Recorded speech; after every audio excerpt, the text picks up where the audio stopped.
So, as it just so happens, icebergs are all the rage nowadays. There's icebergs about the UFC, about weird theories, about anime, all sorts of stuff, but there's not really a proper Berserk iceberg out there. And because it's a series that's been around for 30 years, there's a plethora of information to explore and analyze. And that's going to be the purposes of this video, guys. This is a Berserk iceberg that's over 2.5 hours long. I'm going to explore all the details that you never heard of. I'm going to explore esoteric stuff that you never thought existed. And I'm sure in the comments, you guys are going to teach me some stuff as well. So let's all learn together, guys. Sit back, relax, and here we go. But before that, I got a brief anime ad for you.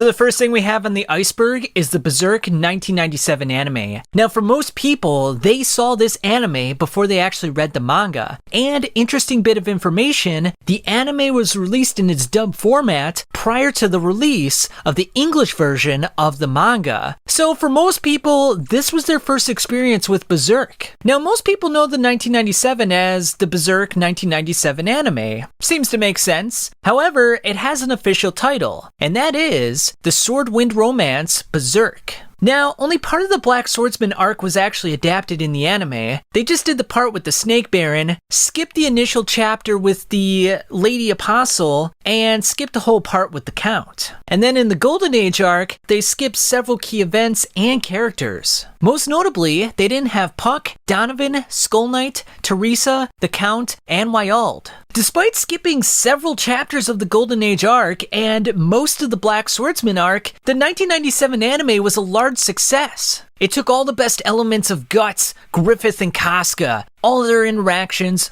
all the pivotal battles, and all the key scenes, especially the Eclipse. And it's probably my favorite anime ever produced. It's so cathartic. It's so memorable. Even though the animation is a bit dated, it has a lot of vitality in it. It has a lot of scenes that will make you scared. It has a lot of scenes that will make you cry and happy. And if this is your first time experiencing Berserk, it will have you guessing. I mean, there's going to be so many plot twists that you're not going to see, so many character interactions that you're going to be like, what the heck just happened? And it's just such a memorable experience. It's an anime unlike any other, and the ending is possibly the most creative ending I've ever seen in an anime.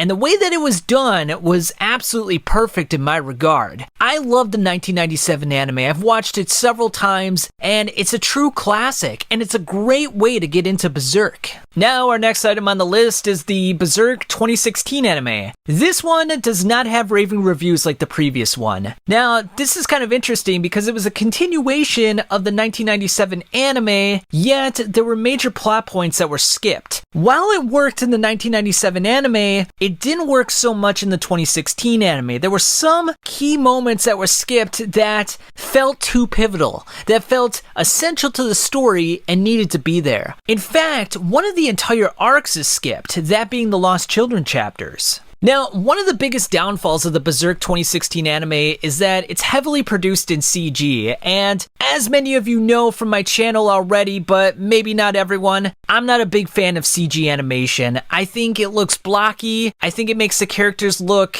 inauthentic, and it just doesn't look very good. Now look, there's several anime that have done 3D CGI animation and have pulled it off beautifully, but Berserk 2016 is not one of those anime.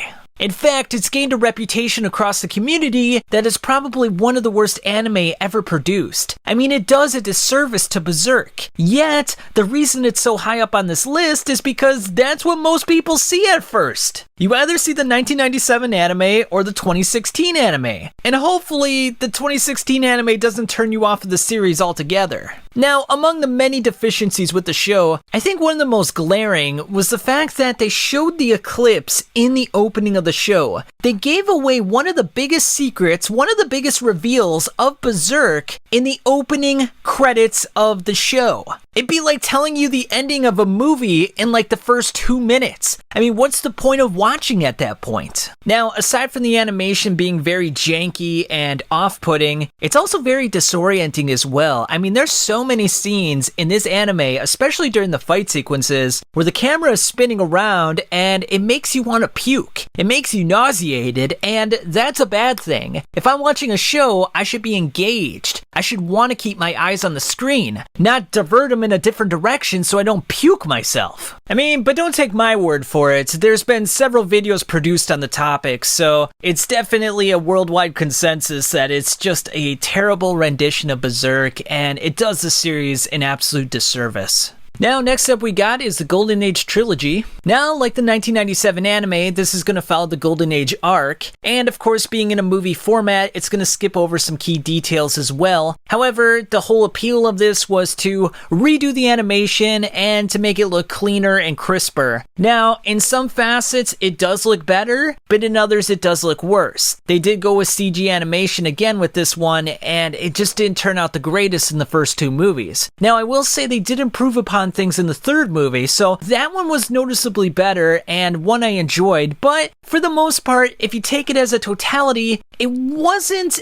as great as it could have been. Still enjoyable, just not up to the standards of the 1997 anime. Now, they did add some things in here that I did like. They did add the Skull Knight, and they did add parts of the Eclipse that you didn't get to see in the 1997 anime. However, once again, they didn't have Wyald. So, one of the things I would have liked to see is maybe some of the integration that was missing from the 1997 anime to give the viewer a new experience. They also added the scene with Serpico and Farnese that wasn't even part of the manga, so it was a little bit of fan fiction at that point as well. But I will say, for the most part, these movies are very enjoyable and something as a Berserk fan you need to experience. So those movies would be The Egg of the King, The Battle for Doldry, and The Advent. And the nice thing about this as well is, if you like the music for the 1997 anime, they brought back Susumu Hirasawa to do the music for the films as well. So that's one of the great things about this series, and the voice actors who did the roles for the 1997 anime reprised their roles for the movies. So I did like the continuity. That was a very nice element that I liked about this and made the movies more endearing.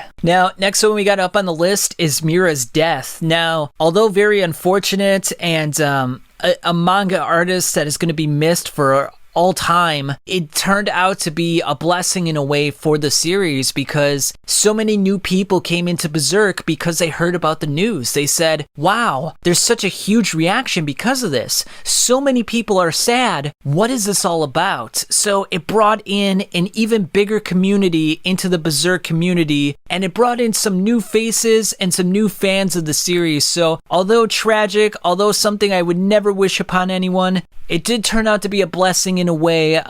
If you don't know, he did tragically pass away on May 6th of 2021, and it was one of those moments that you'll never forget where you were if you were a fan of the series prior to that point. It brought the community together in ways that I didn't think was possible. A lot of people shed a lot of tears, and a lot of people came together, and there's been murals made for Miura across the world, and there's been news articles and plenty of videos and memorial events. So he was truly an inspirational man, and it's just great to see that his manga is still alive and well to this day. And of course, to round things off, we got the manga itself. And of course, as many of you already know, the manga series is written and illustrated by Kentaro Miura. On November 26th of 1990, the first volume of the manga was published, and it's been gaining in popularity ever since. It's a story that is just truly epic in every regard. The characters are fleshed out. Whether you like them or hate them, they're fantastic characters.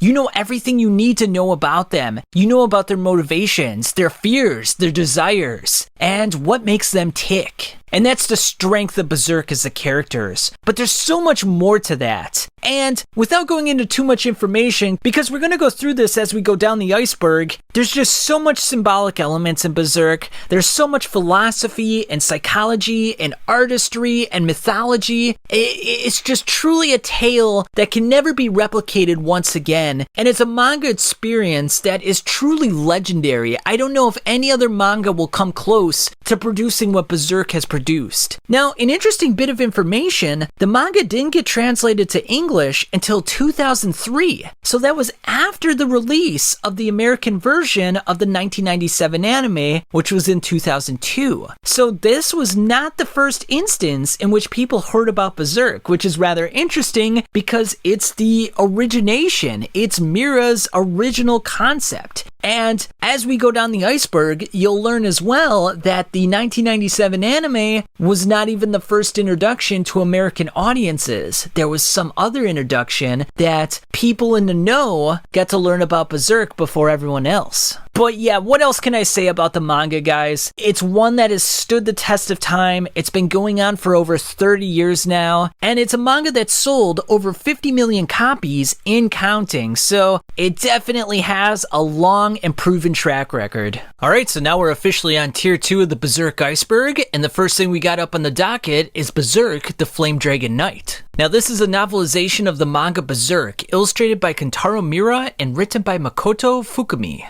who turned out to be the director for the Berserk 2016 anime. Now, I just ripped the Berserk 2016 anime for bad animation, skipping key parts, and just overall ruining the characters and the plot. But here's the thing, the Berserk Flame Dragon Knight has a bad reputation. There are many videos online explaining why it's not the greatest, why the dialogue is a little bit pedestrian, there's a couple of mistakes that are noticeable, and it's overall a little bit simple. That being said, I actually produced a video myself about this, and I explained why you should give the novel a chance. Now, this explores the history of Grunbeld and what he went through prior to his own Beilit ceremony. It's actually rather interesting, and I think it keeps in line with a lot of the themes of Berserk. The heartache, the gruesome events, the death, and the absolute magnitude and awesomeness of it all. So, look, I know a lot of people out there on Reddit and YouTube are gonna say that this is trash and you should avoid it, but I'm here to say I've read the Berserk manga at least 3 times all the way through. I've seen all the anime and the movies, and I think the Flame Dragon Knight is worth your time. I happily read it, I paid my money for it, and I don't regret a single thing, so at least give it a try, guys. If you don't like it, you don't like it, but yeah, I think it's definitely pretty good. Now, the next one we got is the Brand of Sacrifice tattoo. Now, this is kind of an interesting one because this has exploded on Reddit and social media platforms. People getting the Brand of Sacrifice tattoo on various parts of their body and showing it off for others to see. Now, the Brand of Sacrifice marks those who are chosen for the invocation of doom. Essentially, they're the sacrifices for the apostle to be or the God Hand member to be. And through the laws of causality, they are bound to fulfill this role, except in a few special circumstances, that being Gotz and Casca. Furthermore, it breaks all ties with humanity. Once someone decides that they want to be an apostle, they are no longer a human being of the physical world. They are an astral being. They can overlap with the physical world, but they are no longer physical. Now, because Gotz was branded but managed to escape and is still living, he is considered by Skull Knight to be a struggler. So those who get the Brand of Sacrifice tattoos are basically saying to themselves in the world that they are strugglers, that they are not going to be defeated by the harshness of the world, that they are going to rise above, that they're going to keep pushing forward, and they're going to make it through no matter what. No matter the circumstances, they're going to push that Sisyphus rock up the hill. They are going to be the ones who smile in the face of doom, and they're going to be the ones who laugh at tragedy because they want to be the great ones in life, and they want to be the strugglers. They want to be Gotz. No matter how weak they may feel, they're going to act strong. And I'm sure the tattoo means different things to different people, but at least for me, that's what I think it means for people. And I should say, I do not have a brand of sacrifice tattoo, and I have no intentions of getting one. I'm not a big fan of tattoos, but it is always cool to see online various people showing off their brand of sacrifice tattoos, and it's kind of like a badge of honor in a way in the Berserk community, so a really cool concept. Okay, so next up we got Elden Ring and Miyazaki. Now it should be noted, I'm not talking about Hayao Miyazaki of Studio Ghibli, I'm talking about Hidetaka Miyazaki, the man who was the director for Dark Souls, Bloodborne, and Elden Ring. Now all three of these games have very direct references to Berserk, and a lot of the mythology and a lot of the mechanics are based on what happens in the manga. And in fact, I already made a video detailing all these specific references, so I'll put a short clip of that video right here so you can see what I'm talking about. And if you want to watch the whole video, I'll leave that in the description. So the first one we got up on the docket is Dark Souls. Dark Souls is a 2011 action role-playing game developed by From Software and published by Namco Bandai Games. Among reputable journalists, magazines, and the general fandom, it is considered one of the greatest games ever produced. The game's difficulty is one of its hallmarks, with some remarking, it's the hardest game I've ever played in my life. Through its minimalistic storytelling, it's largely up to the player to interpret the significance and symbolism of key historical events. This harkens to the Berserk tale, where key events and people are left ambiguous, without much explanation on Miura's part. In addition, Dark Souls has other references to the aforementioned dark fantasy novel in more direct ways. Witch Beatrice of Dark Souls has green hair, a purple cloak, and holds a staff, much like Shirka from Berserk. And in fact, there is even a model of Beatrice as a child that is contained within the Dark Souls game files that resembles Shirka's appearance, since both are children-like in their appearance. When we look at these pictures, the eye orbs bear a distinct resemblance to the Baelits. The Taurus demon in Dark Souls, according to the Dark Souls wiki, is a Minotaur-esque demon found on top of the narrow castle wall in the Undead Burg. And I'll be damned if this is not a spitting image of Nosferatu Zod. Dark Souls, the man-serpent in Sen's Fortress, is an iconic villain, much like the Snake Baron is an iconic villain for the Berserk canon, and they look remarkably similar to each other. Now in Dark Souls, there is the Dark Sign, which signifies an accursed undead. Those branded with it are reborn after death, but will one day lose their mind and go hollow. Now this harkens to the Eclipse of the Berserk, in which unfortunate individuals are marked for death by a ritualistic sacrifice, and henceforth branded with the brand of sacrifice. Now one of the more interesting references is Andrea Vastora and Godo, both of whom are blacksmiths that aid the main character in their quest. Speaking of main characters, Gotz seems to have been the inspiration behind Artorias, the Abyss Walker. In fact, Elizabeth of Dark Souls once said of Artorias, "Without a doubt, he will be swallowed by the abyss, overcome by its utter blackness." Now Gotz often struggles against the Berserker armor and being consumed by the blackness of his soul. In addition, Artorias has a crippled arm, a wolf companion, possesses a great sword, and lost his sanity. Which sounds remarkably similar to Gotz. He lost his arm in the Eclipse, he has a beast of darkness that looks like a dog/wolf, he has a huge sword, and at many times in the manga, you could argue that he lost his sanity. Now both fight in a ferocious manner, and have similar poses in their concept art. I mean, if you just look at this picture, it's pretty damn obvious. Now moving on, we have Elden Ring, which is not a sequel to the Dark Souls tale, but was directed by the same man, Hidetaka Miyazaki. Now one of the more heart-wrenching moments is when you go to a field with swords on it. And in the field, you see many swords, and in the middle is a giant sword. Now this harkens to the moment in Berserk when Guts and Griffith went up to the Sword of Hills that Rickert created for the old Band of the Hawk that died at the Eclipse. And for Elden Ring, the giant sword is supposed to be like a memorial for Kentaro Miura, since many of you already know, but if you don't, Kentaro Miura was the mangaka for Berserk, and he tragically passed away last May. So just a very beautiful moment there. I absolutely love that. Now at the beginning of Elden Ring, players can choose a prisoner class character that looks similar to Griffith when he was being tortured in the Tower of Rebirth. You'll notice that the helmet on top of the head looks remarkably similar. Now like the Dark Souls games, Elden Ring tells much of its lore through flavor text. And one interesting text of note goes as follows. A coarse iron lump of an ultra great sword mows down foes by utilizing its incredible weight. Though handling it likely requires the wielder to have surpassed the realm of the merely human. It is precisely for this reason that the weapon is used to slaughter even inhuman foes. Now this harkens to the description of the Dragon Slayer,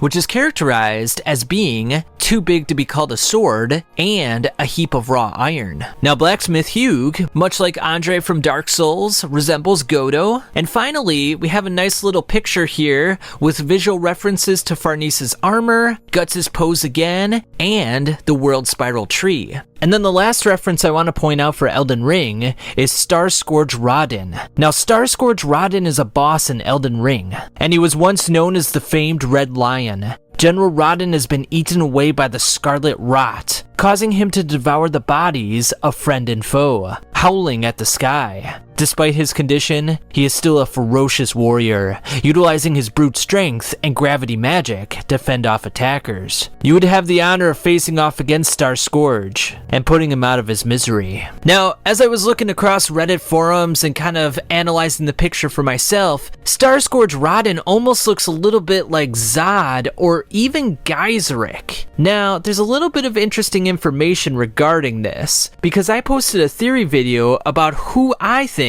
King Gaiseric was. Besides that, it is interesting to note that Rodin is known as the Red Lion, and in Berserk, Sonya called Zod the Black Lion. And when he transforms into his apostle form, although it is a minotaur, he does have cat-like features. And then of course the red is a huge coincidence as well, so possibly a connection. Alright, so next up we got Bloodborne. Now in Bloodborne, there are celestial children, and they are slug-like creatures with no visible eyes, and growths covering their faces. This resembles the demon child from Berserk, who has one of its eyes covered and has a deformed body. There's a character known as Ludwig, and he mutated into a grotesque horse in the Bloodborne series. And this harkens to the grotesque rape horse of Berserk, both of whom are iconic characters for their respective series. The laborious wheel is inspired by the wheel Mosgus used to torture heretics. Now the watchdog of the Old Lords is one of the bosses found in the Chalice dungeons, and it looks remarkably similar to Guts' Beast of Darkness. In addition, Sylvan's Beast from Dark Souls 3 also bears a distinct resemblance to the two. Then there's the Hunter's Mark of Bloodborne that looks remarkably similar to the Brand of Sacrifice of Berserk. The demon messengers of Bloodborne look a lot like the demon messengers that visited Griffith when he was in the Tower of Rebirth. There are possessed dogs as well. And then finally we have Dark Wraith, which looks an awful lot like the Skull Knight. Although that is a Dark Souls 2 reference. Sorry, I got that a little bit out of order. But I believe that ends the Miyazaki references to Berserk. There are others out there, but I tried to pick the ones that were the most popular. Okay, so now that we're done with Elden Ring and Miyazaki, we gotta talk about Berserk and the Twitter outrage. Now the reason I put this right after Elden Ring is because of Elden Ring, people got interested in Berserk. They were like, wow, there's all these influences from Berserk, let me check this manga out. I've never heard of it before. And some of the people who went into Berserk kind of went in with expectations that there wouldn't be as much gruesome bloodshed and abhorrent actions involved. And because of this, some people went on Twitter and claimed that it was misogynistic and that it was gross and it should be censored.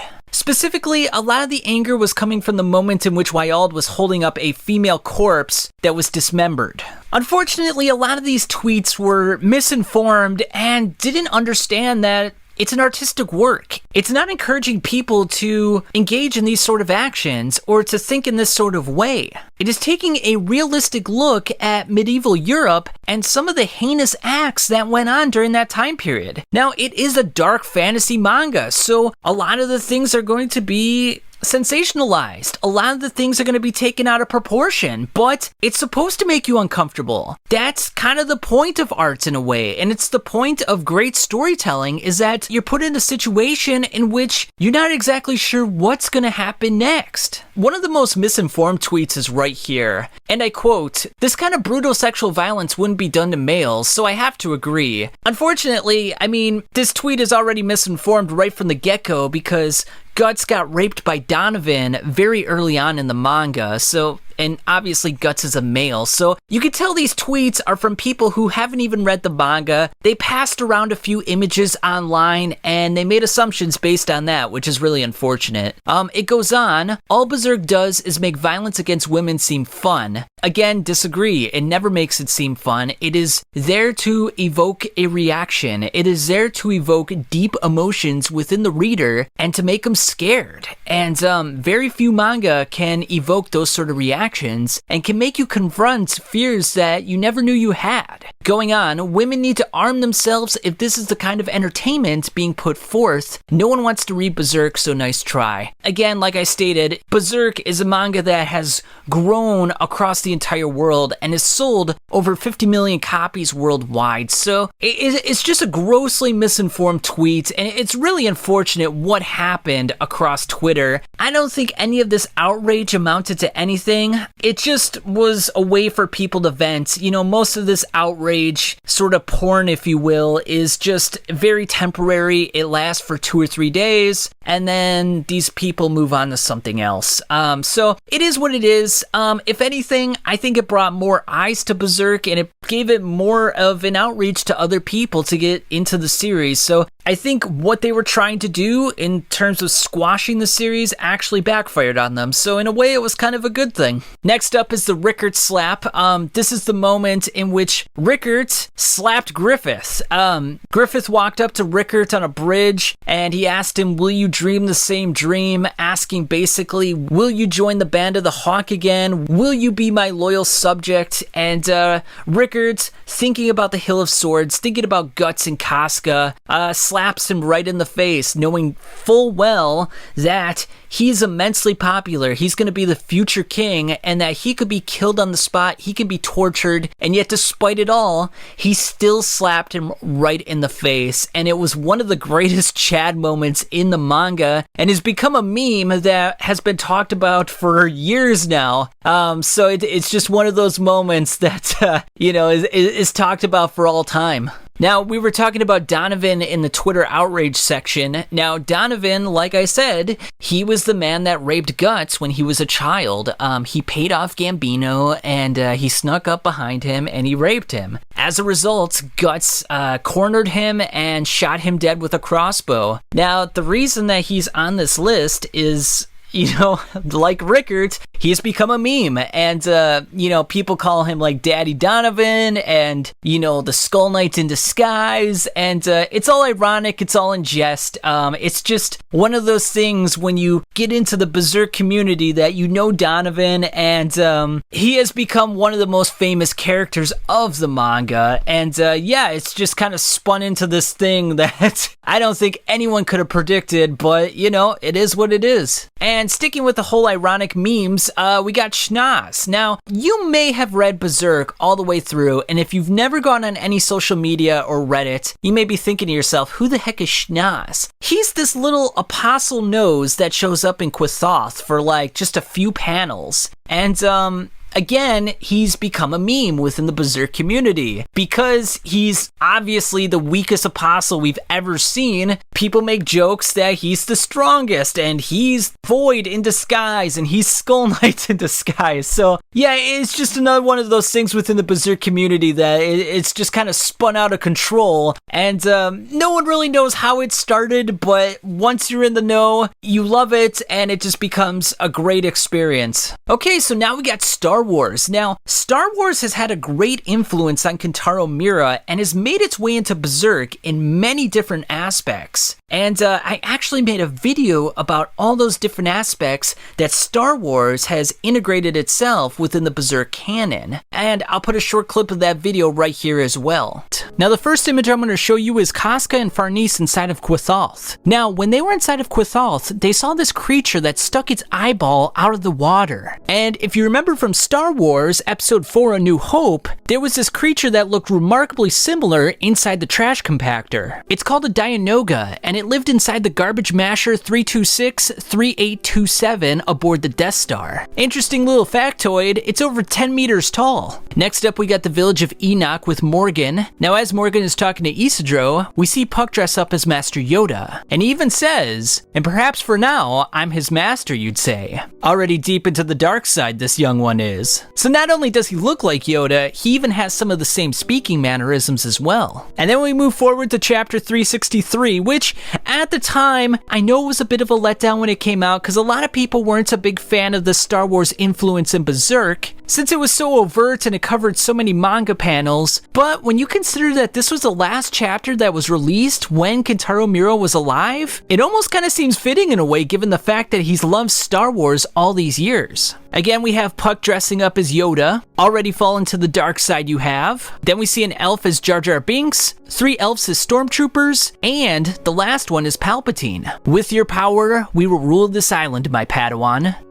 So kind of funny there. And then we see another one of the Jar Jar Binks elf. That's a refreshingly sleazy baggy face. And then the Palpatine one's like, my Padawan is himself a master class in small time punkery. So some nice little zingers there by Miura. And then we got a nice shot of everyone once again, and a nice shot of Morta's Death Stars. I have the high ground! General Kenobi! Indeed, if the girls down there had boobs like that, he would have been helpless. And a nice little shot of Morta, so, you know, that's an extra bonus right there for you guys. And of course, we got the last one of Jar Jar Binks here, after sucking out all the flavor. And finally, the last example of Star Wars influencing Berserk is the 4th arc of the series, which is titled The Falcon of the Millennium Empire Arc, which is obviously a combination between the Millennium Falcon and The Empire Strikes Back. And it's kind of interesting too because it's the 4th arc of the Berserk series, May the 4th be with you, and episode 4, A New Hope, was Kentaro Miura's favorite film. 2 other references that I wanted to note as well, although these are a bit looser than the other ones, is the fact that Femto's outfit does kind of have some resemblance to Darth Vader's outfit, very ominous and evil looking. And then of course Anakin and Griffith, both who are seen as heroes, geniuses in their craft, were taken down and eventually went to the dark side, the evil side, the God Hand if you will, and both kind of turned their backs on all their friends. So Anakin killed all the young Jedi, Griffith killed all the Band of the Hawk, so kind of a similar story dynamic as well.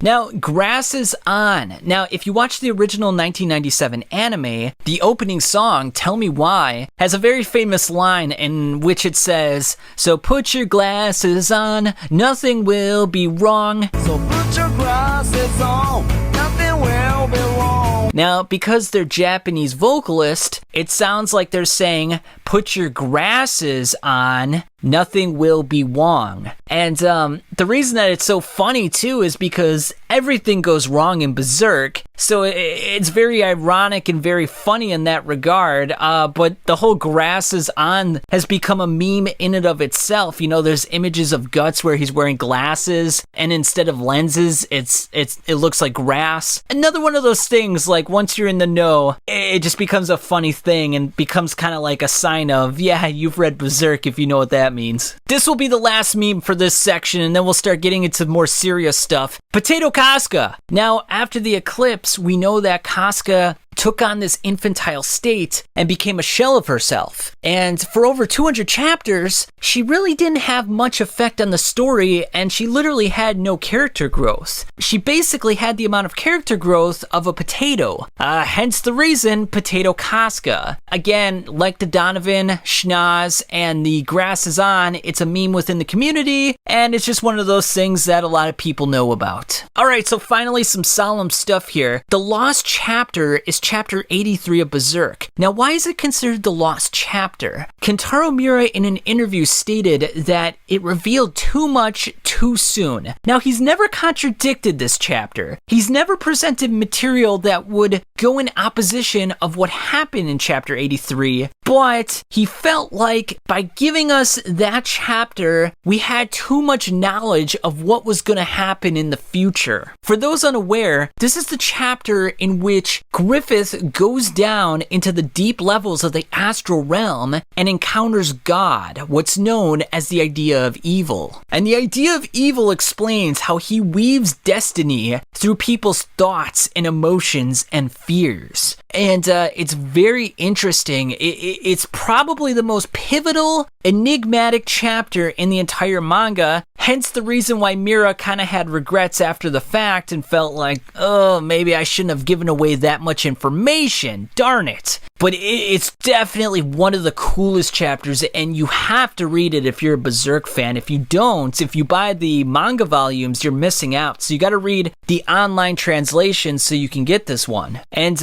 we get to see at the very end as well, you know, the idea of evil asks what Griffith wants, and Griffith says, I want wings. And that's when you get to see kind of his transformation into Femto and how he flies out of that deep level of the astral realm and goes back into the area where Gotz and Casca and the Band of the Hawk is. So yeah, very cool stuff. Okay, so now we're on the third tier, the Berserk Iceberg, and we're going to start off with the Rape Horse. Now, if you've never read the series before, you're probably wondering, what the heck is the Rape Horse? This sounds a little bit weird. To be honest with you, it is weird. It comes from chapter 124. Now, this chapter starts off with various spirits infecting dogs, and they become these demonic dog-like beings. Gotz goes nuts and starts killing them, and then one of the spirits ends up going into a horse. And he looks at Farnese with those sexual eyes. He gets a rather large boner, and he proceeds to mount her, looking to rape her. It's a pretty dark scene, I'm not gonna lie. Of course, this triggers a memory within Gotz in which he remembers Femto raping Casca, so he decides to slice off the head of the horse. Now, you know, we had to take this little factoid and turn it into a meme once again, just like the Donovan and Schnoz memes. You know, you take the most obscure things and you turn it into a joke. You even got this one with the rape horse head on top of the Donovan body raping Donovan. So you even got one with the rape horse as the Giga Chad. So, you know, just another one of those things. Once you get part of the Berserk community, sometimes you're just like, man, this is some weird stuff. Alright, so next up we got Hellraiser. Now, Hellraiser is a 1987 horror film based upon the novella The Hellbound Heart by Clive Barker. And he also wrote and directed the actual movie itself. Now, Miura took a lot of influence from Hellraiser, and I actually produced a short snippet of some of those influences in another video, so I'll put that right here. The Chatterer has lips pulled back, just like Void. Ubique has a fat face and glasses, just like Butterball. Angelique, a female Cenobite, wears a seductive outfit like Slan and has her brain exposed like Void. Plus, they all wear black, fetish-like clothing.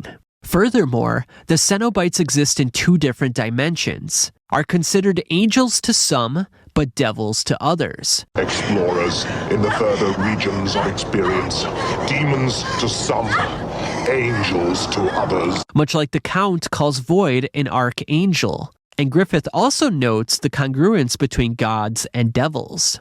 In Hellbound, Hellraiser 2, Julia is returned from the Cenobite dimension without her skin. Afterwards, her entire body is wrapped in bandages, much like Griffith after the Band of the Hawk saved him from the Tower of Rebirth. To regain her body, she is given numerous sacrifices to eat, much in the way Griffith sacrificed his comrades to be given his demon form. Upon solving the Lament configuration in Hellraiser 2, it opens a labyrinth-like world that resembles the MC Escher piece of work we talked about earlier. Speaking of the Lament configuration, it is a key to another dimension that summons the Cenobites, much like the Behelit summons the God Hand from the astral world. The Lament configuration also responds to desire, just as the Behelit activates during one's desire for power or revenge. And then next up on the list, we got Arnold, referring to Arnold Schwarzenegger, and Conan, referring to Conan the Barbarian. Now, Arnold Schwarzenegger, being a tall, hulking man, was sort of the impetus for Gotz. He served as the primary kind of example of what Gotz is supposed to be like. This strong, hulking man who can do no wrong. Now, Conan the Barbarian has a long and storied history. It actually goes as far back as 1932, with stories published in Weird Tales. In the 1970s, it would start appearing in comic books and has been doing so ever since. And in 1982, we got a Conan the Barbarian movie starring Arnold Schwarzenegger. Now, like Hellraiser, I already produced a video in which I talked about the similarities between Conan and Berserk, so I'll put a short snippet right here. The 1982 film with Arnold Schwarzenegger, which has a plethora of references.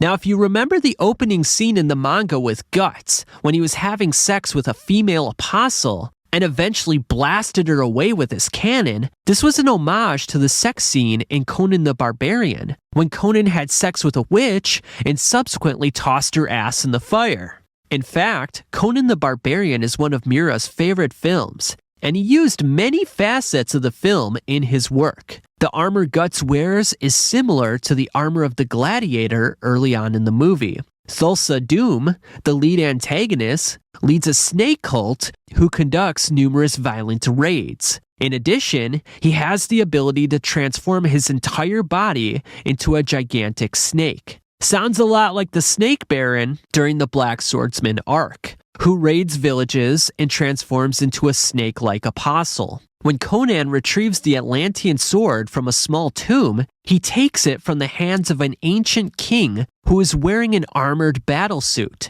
and is nothing more than skull and bones, much like the Skull Knight from Berserk, who is also called King. When Conan was captured as a child slave, he was tortured for 2 decades on the Wheel of Pain. When heretics were identified during the Conviction arc, Mosgus condemned them to death on the wheel. And Gotz was also a child slave during his youth. In the original Conan story, he's a dark-haired, tall man who is hulking in stature and carries a sword that has a 5-foot blade. However, Conan is no lumbering giant. He moved with the supple ease of a great tiger, his steely muscles rippling under his brown skin. Sounds a lot like the hulking Gotz, who is very quick and agile. Valeria, a pirate warrior, is skilled with the sword. However, she struggles to escape her own femininity. I never asked to be born a woman. Unfortunately for both women, they were also made to suffer in front of their lovers. Valeria died in the arms of Conan, while Casca was raped in front of Gotz. Alright, so next up we got the Corkus dab. Now, this is an interesting one, and not a lot of people probably know about this, to be honest with you. This actually happens in chapter 29 of Berserk. Now, after the Band of the Hawk took Doldry Castle, and they returned back to Windham for the celebratory parade, everyone's applauding them and waving to them, and Corkus pulls off this move that kind of looks like a dab.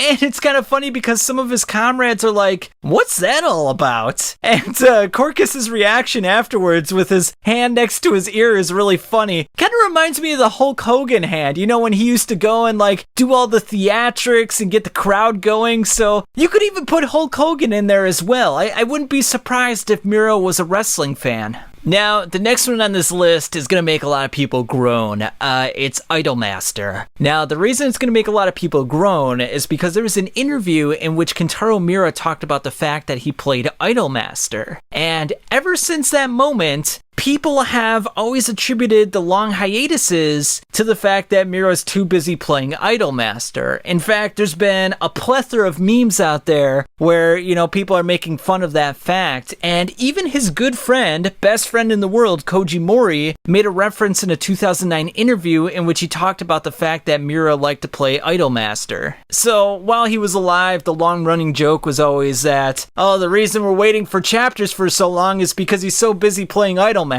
So yeah, that's the reason why, you know, people tend to groan when they hear that. Next one we got is Claymore. Now, Claymore was a manga series that was produced from 2001 to 2014, and it was written by Norohiro Yagi. Now, this series features women with rather large swords fighting these creatures known as Yoma. It's a dark fantasy series that has a lot of similarities to Berserk. Now, I won't say that the story or the characters are as great as Berserk, but it has a lot of similarities and it kind of has a similar vibe as well. So if you're a big fan of the Berserk series, Claymore is also a good option as well. And if you're not big into reading manga, they got an anime that came out too. However, the anime, while good, is a little bit disappointing because they stopped and didn't continue. They got about a third of the way through the manga and never brought us that continuation. So you're almost forced to read the manga if you want to hear the entire story. Now, the Berserk hiatuses. Now, this is a long-held tradition within the Berserk community that there are long waits between chapters. There was even a period between 2013 to 2014 in which we waited 15 months for a new chapter. And as you can see from this chart right here, after about 2009, there were these large gaps between chapters. So it was like Golden Age, Conviction, Falcon of the Millennium Empire. There was a good pace going. People were engaged. And then as soon as Fantasia came out, it was just this long sort of thing. In fact, because Fantasia included the boat arc, as it were, when they were on the boat going to Elfhelm or Skellig Island, a lot of people made the joke or the meme that they're stuck on the boat. When are they getting off the boat? You know, it was just this thing like it's never going to end. They're always going to be on this boat forever. Of course, Miura, as he was getting older, you know, he couldn't produce as many chapters as he always wanted to, and he was putting a lot more detail into the artwork that he didn't necessarily put in the previous chapters. So, because of his perfectionist tendencies, you know, the chapters were coming out at a slower rate.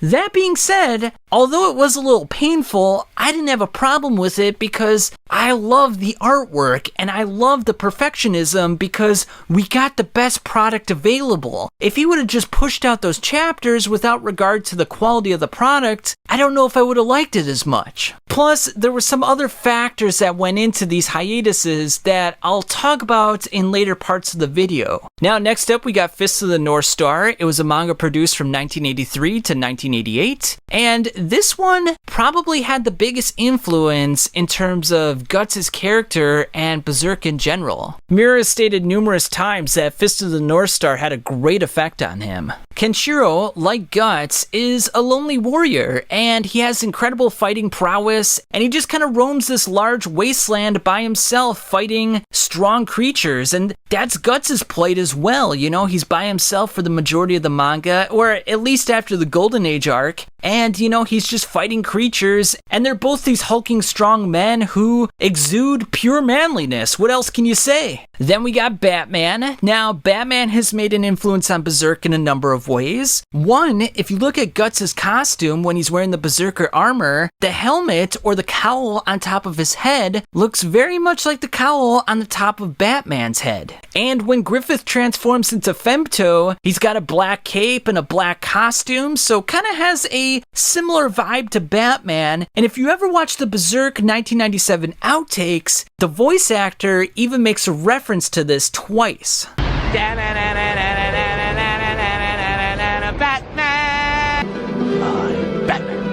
Now, next one we got up here is Duranki. Now, Duranki is a manga conceived and produced by Kentaro Miura and developed by Studio Gaga, and it's inspired by Greek and Mesopotamian and Sumerian myths. Now, remember when I was talking about the various hiatuses for Berserk? Well, this is one of the reasons that there was a hiatus. Now, this manga was produced in 2019, and it came out with 6 chapters. So one of the reasons that caused Berserk to be delayed was the fact that he wanted to start a new manga. So along with doing Berserk, he was also producing Duranki. Now, Duranki is a very interesting manga that has great artwork and a fantastic story, and I even made a manga timeline about it as well. So if you want to know what's going on in that story, you can watch that video. Unfortunately, with Kentaro Miura's passing, Studio Gaga decided to end the project, they decided that they wanted to focus all their efforts on reviving and continuing Berserk. So they didn't want to split their efforts with Duranki. So unfortunately, Duranki got cast into the shadows and will never see the light of day again. But even with that said, with those 6 chapters, it's a fantastic read and the setup was just beautiful. I wish I could have saw it come to full realization, but I guess it just was never meant to be.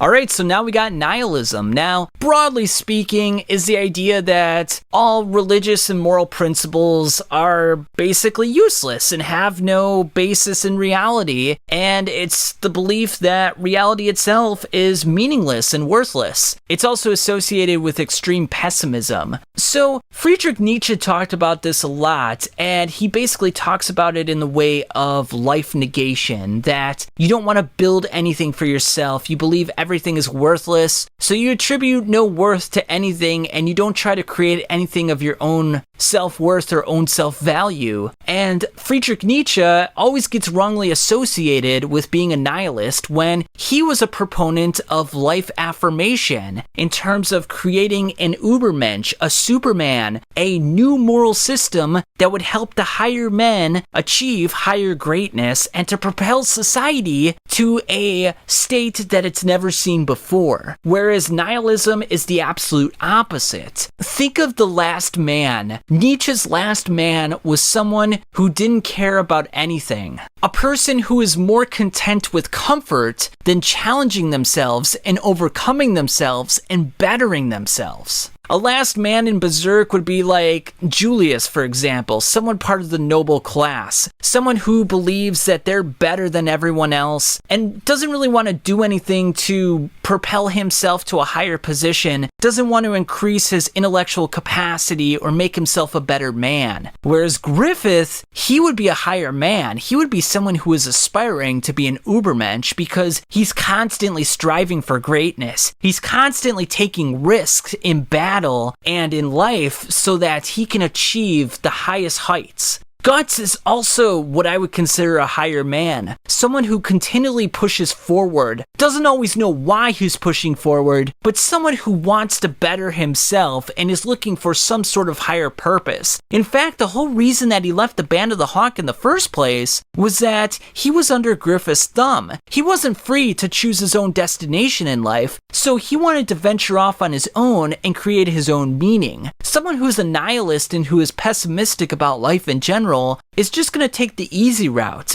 Think of Corkus, for example. Although he fought for the Band of the Hawk, he was someone who just wanted to be a nobleman. He was someone who wanted to take it easy, eat good food, and just not really think too much about anything, really. So yes, while Berserk creates this mindset that there's this causality, and it seems like free choice is not even really a thing, and that you're always going to be under the thumb of someone else, and there's always going to be these dark creatures in the night who are going to make you miserable and fearful all the time, you still have to push through it. Despite all the anguish, despite all the pain and suffering, you still have to find some meaning, some purpose to push forward. Even if you don't know why you're doing it, you have to take that step. And when you take that step, you create a purpose for yourself and you avoid the nihilism of life. So yes, Berserk is about nihilism, but it's also about overcoming that nihilism as well. Griffith did nothing wrong.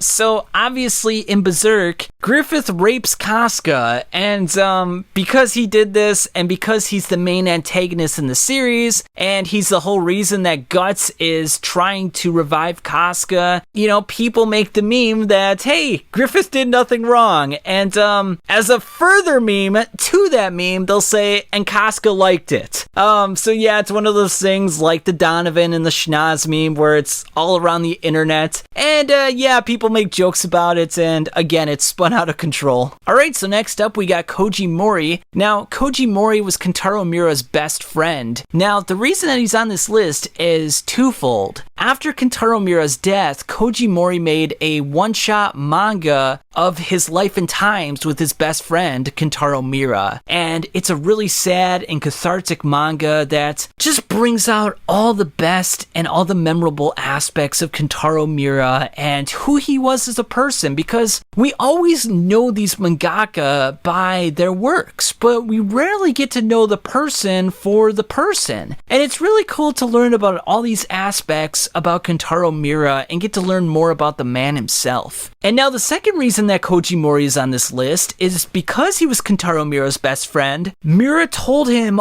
all the important plot threads of Berserk, including the ending of Berserk. So because of that, Kouji Mori, along with Studio Gaga, are working in combination to finish the tale that Kentaro Miura couldn't finish for himself due to his tragic passing. So 3 chapters have come out under the lead of Kouji Mori, and yeah, I gotta say guys, chapters 365, 366, and 367 are doing Kentaro Miura's work a great service. I mean, things have been very exciting, and I can't wait to see how they bring this story back to life once again. And then to round things off for this tier, we got the Gaiseric theory. Now, King Gaiseric was introduced in chapter 53 of Berserk. He was the emperor for a kingdom over 1,000 years ago, but unfortunately, due to angering some of the gods, they came down and threw lightning bolts and made earthquakes and destroyed his kingdom. Now, it's theorized that King Gaiseric may be the Skull Knight, and there's been a lot of clues throughout the series that would suggest this. Now, I also came up with my own theory about that as well, and it's in this video right here. Now, this is a huge spoiler alert, so if you do not want to see who King Gaiseric is, I would skip ahead a little bit,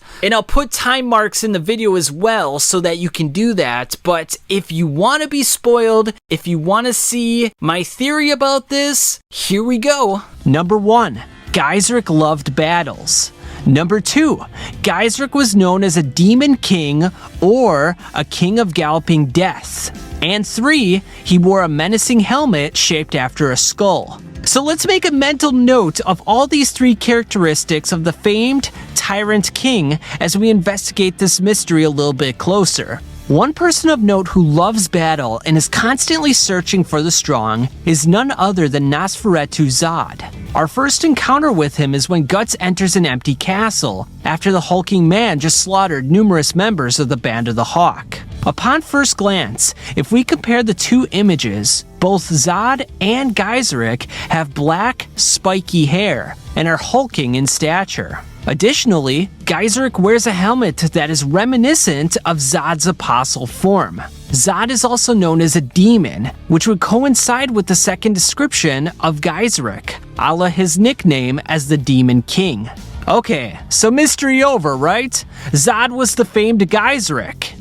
Well, not so fast. Let's keep digging a little further here. Now, when Charlotte was recounting Gaiseric's story, and she mentioned the skull-shaped helmet, Gotz immediately thought of the Skull Knight. Keep in mind, however, Gotz was not privy to the image that we saw as manga readers. He just had to go off of what he heard in Charlotte's story. However, as we all saw, the bottom half of Gaiseric's helmet does look an awful lot like Skull Knight. Furthermore, when Skull Knight saved Luca at the Tower of Rebirth, she thought the Knight of Skeleton was Death, which would coincide with Gaiseric's second moniker, the King of Galloping Death. Skull Knight has also been shown to love battle and throw himself headfirst into conflict. However, of the 2, only Skull Knight has been referred to by others as King.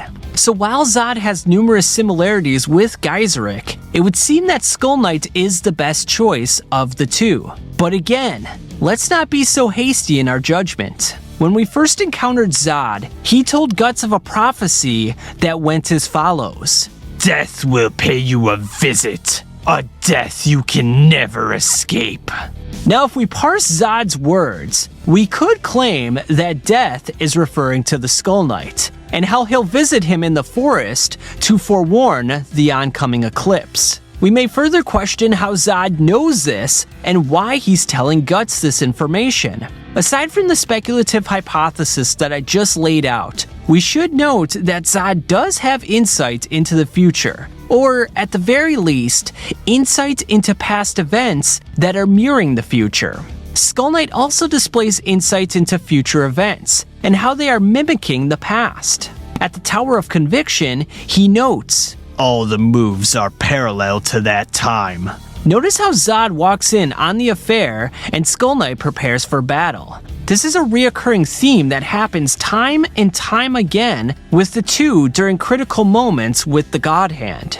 The next time Skull Knight mentions the karmic pattern of the past mimicking the present is at Flora's house. But she revises his statement by saying karma is not a circle, but a spiral. So while the situation may seem similar, the outcomes could differ drastically. For our purposes though, just keep in mind that the current timeline is similar to the past from 1,000 years ago. Shortly afterwards, Skull Knight and Zod meet outside Flora's house and have a pivotal conversation with one another. "Fighting was everything to you, wasn't it, immortal? Don't misunderstand. I'm the only one who can hold you off. It's that, and that alone. So this time, we both have different reasons than usual." Now think about this for a second. When Gotz suppresses his inner beast of darkness, he is holding him off from releasing his malevolent energy. Now if Zod is holding off Skull Knight at the mansion of the Spirit Tree, that means that Skull Knight was holding off Zod in the past, which means Zod was Skull Knight's inner beast of darkness. Say it. Because we're the same person. That's right. Alright, so now we're moving on to the fourth tier, and we're going to start off with Devilman. Now, Devilman was written and illustrated by Go Nagai, and if you know anything about Kentaro Miura, he was greatly inspired by Go Nagai's work. Now, the original Devilman was an adaptation and a remake of Nagai's previous work, Demon Lord Dante, and was first published in 1972. And I'm sure you've already guessed it, but yes, Kentaro Miura has taken a lot of influences from the Devilman work, and I'll post a short snippet from a previous video right here. Rosine, for example, resembles Cyrene, who is sort of like a moth-like, elf-like devil. Akira, one of the main protagonists, becomes a monster that is thrust into an endless battle with demons, much like Gotz after the events of the eclipse. And Akira even takes it so far to the point that he becomes a devil amongst devils. So even in comparison to the devils, he looks exceptionally worse. And Jill makes an observation in the Lost Children's arc as well about this with Gotz, how he has become so demonic and ferocious with his rage that he looks scary compared to the various monsters. Ryo Asuka, the other main protagonist, who tricks Akira into becoming a devil, much in the way Griffith tricked Gotz and eventually resulted in him becoming a devil-like man, who is a fallen archangel, who is intersex and is Lucifer. His main aim is to battle God. He also has white wings, like Griffith, and wants to change the world. Alright, so the next influence is the Bible. Now, the Bible has a lot of influences on Berserk, and not too surprising, really. First, starting off, we have Griffith. Now, Griffith kind of has the makeup of a savior of Jesus Christ, as it were. He performs miracles, he seems like a deity, he can do no wrong, people look up to him, people break down in his presence, he's a psychopomp, so he has the abilities to help souls go to the afterlife, and he also has characteristics of the Trinity as well. And for this, you have to remember that he has the spirits of the Moonlight Boy within him. He's obviously the child with the Moonlight Boy. He's also the father, i.e. Griffith, because he had an influence on Casca's pregnancy. You know, he was the reason that she gave birth to the demon child. In congruence with Gotz, and he's the Holy Spirit, as we've seen numerous times throughout the manga. He also contains the balance of good and evil, being both Savior and the Antichrist. So yeah, it's just a lot of Christian and biblical references within Griffith. Now, another reference is Jonah and the whale. During the quote-unquote boat arc, Gotz had a similar experience where he went inside a sea god who looked similar to a whale and had to fight his way out. And there was a lot of symbolism within this arc that was very similar to the Bible symbolism in Jonah and the whale. And it's actually really funny because in chapter 342, after the fight with the sea god, Puck tells a story where he's fighting a seagull named Jonah. So it kind of confirms the fact that Miura wanted us to make that connection between Jonah and the whale and Guts' journey into the sea god. And I even produced a video about that as well. Now, that video is rather long, so I don't want to put that in this video, but if you want to watch it, you can do so on my channel. Now, in the Bible, there's the book of Revelations, and it talks about the end times. This is a parallel between King Gaiseric's kingdom, in which thunder and earthquakes destroyed it. And if you know anything about the history of the Bible, the mark of the beast was based on Nero Caesar. And Nero Caesar was a tyrant of a man, and it seems like King Gaiseric was supposed to mimic his abhorrence in a way. It seemed like he didn't really respond to the people's concerns. He was more so interested in himself. I'll put a short snippet of a previous video I did right here. The first assumption we have to make is that Mosgus' story about the sage in the Conviction Tower is true, and that Void was the sage that was locked up by King Gaiseric. If this is true, and Void would eventually become a Godhand member, then the people in the subterranean layers of the Tower of Rebirth were his loyal disciples, who followed him blindly, much like Corkus to Griffith, so they would be saved from Gaiseric's tyrannical rule. As a historical comparison to Gaiseric, we're going to discuss the 5th Emperor of Rome, Nero, considered by many history's greatest criminal. In his younger years, Nero killed his younger stepbrother to prevent him from claiming the throne, had his mother assassinated, although she was trying to kill him too, and purportedly started the Great Fire of Rome that lasted for 9 days and burnt down roughly 70% of the city, just so he could bypass the Senate and build a new palace called the Domus Aurea, Latin for the Golden House. Likewise, Gaiseric gathered workers from all across the empire to build a large capital city for himself. One could only imagine that it was going to be a lavish estate based on the dilapidated structures at the bottom of the Tower of Rebirth. In the aftermath, people blamed Nero for the fire, and there's even a story that he played the fiddle while the fire ravished the city, suggesting that he was an ineffectual leader and cared not for the people suffering. To deflect blame away from himself, Nero scapegoated the Christians. According to Tacitus, a historian who was in Rome at the time of the burning, although he was just a child at the time, to get rid of the report that he was responsible for the fire that raged through Rome, Nero fastened the guilt and inflicted the most exquisite tortures on a class hated for their abominations, called Christians by the populace. During this epoch in history, Christians were a fringe cult in the Roman Empire, who propagated a most mischievous superstition. Therefore, placing the blame at their feet was a low-risk proposition that worked like a charm for Nero. Christians were thusly persecuted and subjugated to every kind of torture imaginable. Mockery of every sort was added to their deaths, covered with skins of beast. They were torn by dogs and perished, or were nailed to crosses, or were doomed to the flames and burnt, to serve as a nightly illumination when daylight had expired. Due to their absence of power, Christians had little recourse to exact revenge on the mighty Roman Empire. So the beleaguered Christians wrote the Book of Revelations, also known as the Apocalypse of John, to paint the Roman Empire as wicked and blasphemous. In fact, John used a beast to represent the Roman emperor, and identifies him through the number 666. In Hebrew gematria, which is an alphanumeric code or cipher, the name Nero Caesar calculates out to 666. And John also believed that Satan had incarnated in the actions of the Roman Empire. So as you can see, because the Christians at the time didn't have any power or sway with the politicians, they had to find a way to exact their revenge on the Roman Empire. So they wrote a book to ameliorate their woes during an arduous epoch in their history, via giving them hope that God would intervene on their behalf, eliminate the forces of evil, and establish a new order for the virtuous to live in God's glory. The virtuous being the lambs that believe in the Christian God. I bid thee welcome to this distant setting, this abstract time, ye lambs of the ungodly God born of man. Then I saw a lamb, looking as if it had been slain, standing at the center of the throne, encircled by the 4 living creatures and the elders. And with your blood you purchased for God persons from every tribe and language and people and nation.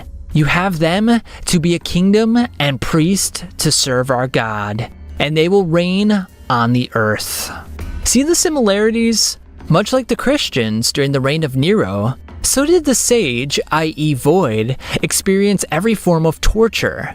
He thusly professed the sins of Gaiseric's empire, much like John through the book of Revelation, to oppose the master morality, i.e. those who are strong, powerful, or wealthy, via creating a dichotomy between good and evil, to bring the strong down as the wicked creatures, so that the quote-unquote good, pious people may thus elevate themselves. I would even surmise to say that Void was the impetus behind the Holy See itself.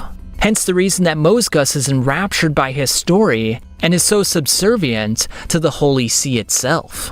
How much reverence has a noble man for his enemies? And such reverence is a bridge to love, for he desires his enemy for himself. As his mark of distinction, he can endure no other enemy than one in whom there is nothing to despise and very much to honor. In contrast to this, picture the enemy as the man of Rosantamont conceives him, and here precisely as his deed, his creation, he has conceived the evil enemy, the evil one, and this is in fact his basic concept, from which he then evolves as an afterthought, an appendant, a good one, himself. Gaiseric subscribed to what Nietzsche referred to as a master morality, and sought any and all means to exert his dominance upon the world, whereas Void, a follower of the slave morality, felt a deep-seated hatred in his heart for the king because of his exploits and power, but hatred is unbecoming of the priestly caste. So he professed his hatred for Gaiseric in the form of love for God.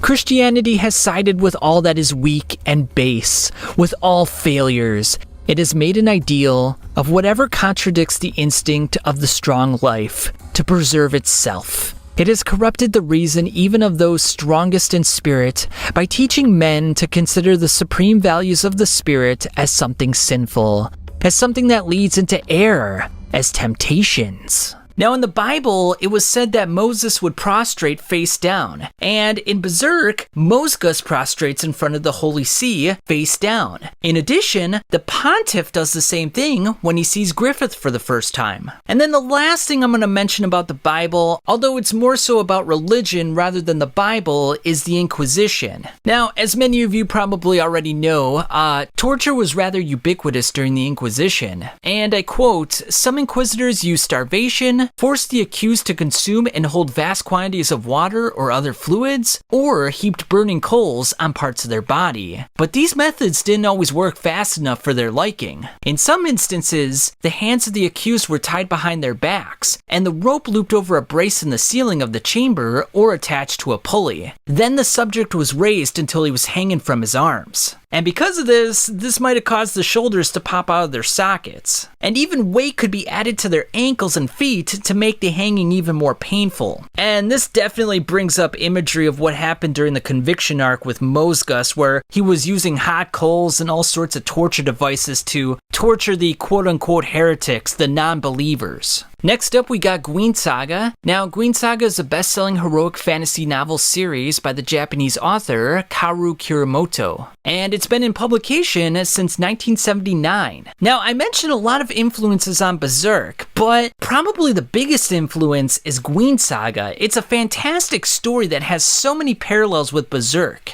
There's one character called Lady Amnelis who's a lot like Griffith. Guin, the main character, is a muscular man who's very badass and strong, just like Gotz. And there's plenty of other references as well. Now, the one downside of Guin Saga is that it's over 100 volumes long. However, only 5 volumes was adapted to English, so you can get a taste of the story, but unfortunately, unless you can read Japanese, you're not going to get the majority of it, so it's a little bit of a letdown in that regard. Now, next up, we got the Berserk New Beginning. Now, there was a website created that was showing various images from the Berserk manga, so a lot of fans started to speculate. Well, what could this mean? Are we getting more manga chapters? Are we getting a new anime? I mean, when you say New Beginning, it sounds like something major is about to happen. So there were a ton of videos produced, a lot of speculation, but nothing came of it. Well, something did come of it, but not what we were expecting. So what we got was a Berserk exhibition in Japan and a Zod statue in Tokyo, which are both very cool in their own rights. However, the way that they teased it kind of raised everyone's expectations to super high heights. So when we heard about it, it was like, oh, it didn't live up to the expectations? That's a bummer. Nevertheless, there have been videos produced about the exhibition itself. Now, they did limit photography and video footage. However, there's various videos out there talking about it and showing little snippets here and there. So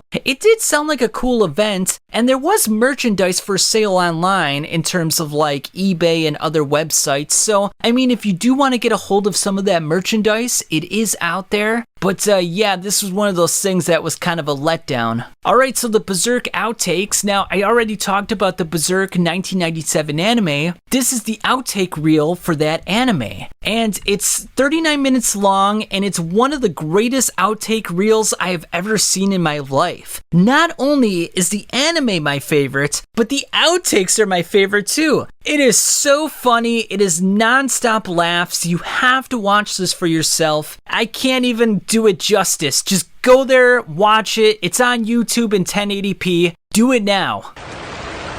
All right, who's gonna jerk me off?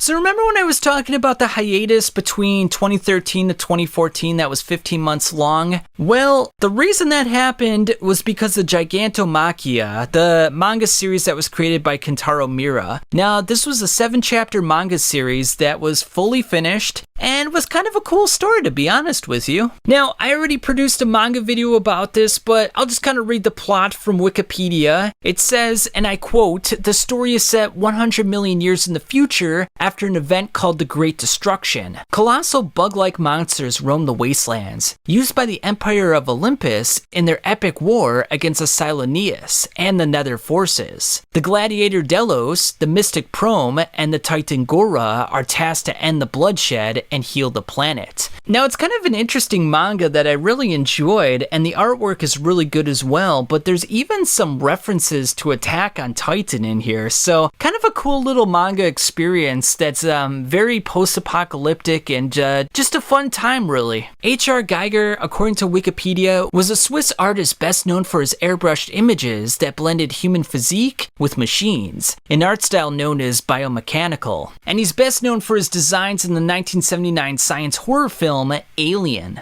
Now, if you look at the images online here, you'll see various images that are very similar to Berserk. The female apostle looks like this image right here. Conrad looks like this image right here. And many of the images have very phallic looking objects around them. And if you notice one thing about Kentaro Miura's designs for apostles, there's always some phallic elements involved as well. So he definitely got some inspiration from H.R. Giger. Alright, so next up, Pewdiepie talks about Berserk. It's a story about friendship and rivalry. You got horses, you got swords, you got armor, you got battles, everything is fine. Let's just say something happened and I saw some things. My poor teenage eyes. No amount of bleach will ever cure Just don't read the manga. And oh my god, here's the part I was talking about. But it's really good. It's one of the best. It's probably one of the best. That's no blame, that's not fun. That's just what should be fun. It's so good. Look at those muscles, man. Oh. So about 5 years ago, PewDiePie talked about Berserk, and yeah, it's a video that has 1.2 million views, and anytime a major YouTuber like this talks about Berserk or any other manga, it's a great boon for the franchise, and it brings a lot of new fans into it. So, you know, I just wanted to recognize him for that, and yeah, just say thank you. Hieronymus Bosch was a Dutch painter that lived from 1450 to 1560, and he's most known for the Garden of Earthly Delights. Now, one of the panels depicts hell, and unsurprisingly, Miura used part of this panel and drew it into Berserk with the Godhand member Ubique in it. There's also another painting called The Temptation of St. Anthony, which depicts various demons and devils, and it's very similar to the demons and devils of Berserk. So yeah, a lot of inspiration from Bosch for sure. And then we got the Berserk prototype. Now this is the precursor to Berserk, and it's not officially part of the canon. It was made while Kentaro Miura was still in college in 1988, and it's a 46-page one-shot of Gotz before he officially became Gotz. Now what's interesting about this manga is that Gotz has an eye patch on, and he looks a little bit different. Also, the brand of sacrifice is not on the back of his neck, it's actually on his chest, and as you can see right here, it looks a little bit different from the brand of sacrifice that we know today. So some of the ideas were still a little fresh in Miura's mind, he hadn't refined everything yet, but the sort of main concept was there, and it's a really great read if you haven't read it already. Alright, so next up we got Violence Jack. Now this is another work by Go Nagai. Now he made this in 1973, the year after Devilman, and it's got a lot of similarities to Berserk. Again, I produced a video about this, so I'll put a short snippet right here. We go to another Go Nagai work, Violence Jack, which came out in 1973,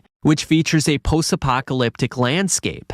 Features a towering man with the muscles of a gorilla who goes around helping people who cannot defend themselves. After aiding the weak, the hulking giant fades from sight, as if he never existed at all. Much in the way Gotz wanders around during the Black Swordsman arc, helping ward off demons, then vanishing away just as quickly. Interesting little side note, Violence Jack was also turned into a 3-episode OVA in 1986, 1988, and 1990, so if you don't want to read the manga, you can watch the OVA and see if you like it for yourself. Next up, we got Gotz von Berlichingen. Now, he was an actual real person that was the basis for Gotz. Now, I also have another previous video, so I'll put that one right here. Now, Kentaro Miura says that this person, he learned about him after the fact. Like, he created the character of Gotz, and then all of a sudden he started reading about this German knight called Gotz, a very similar name, as you can tell,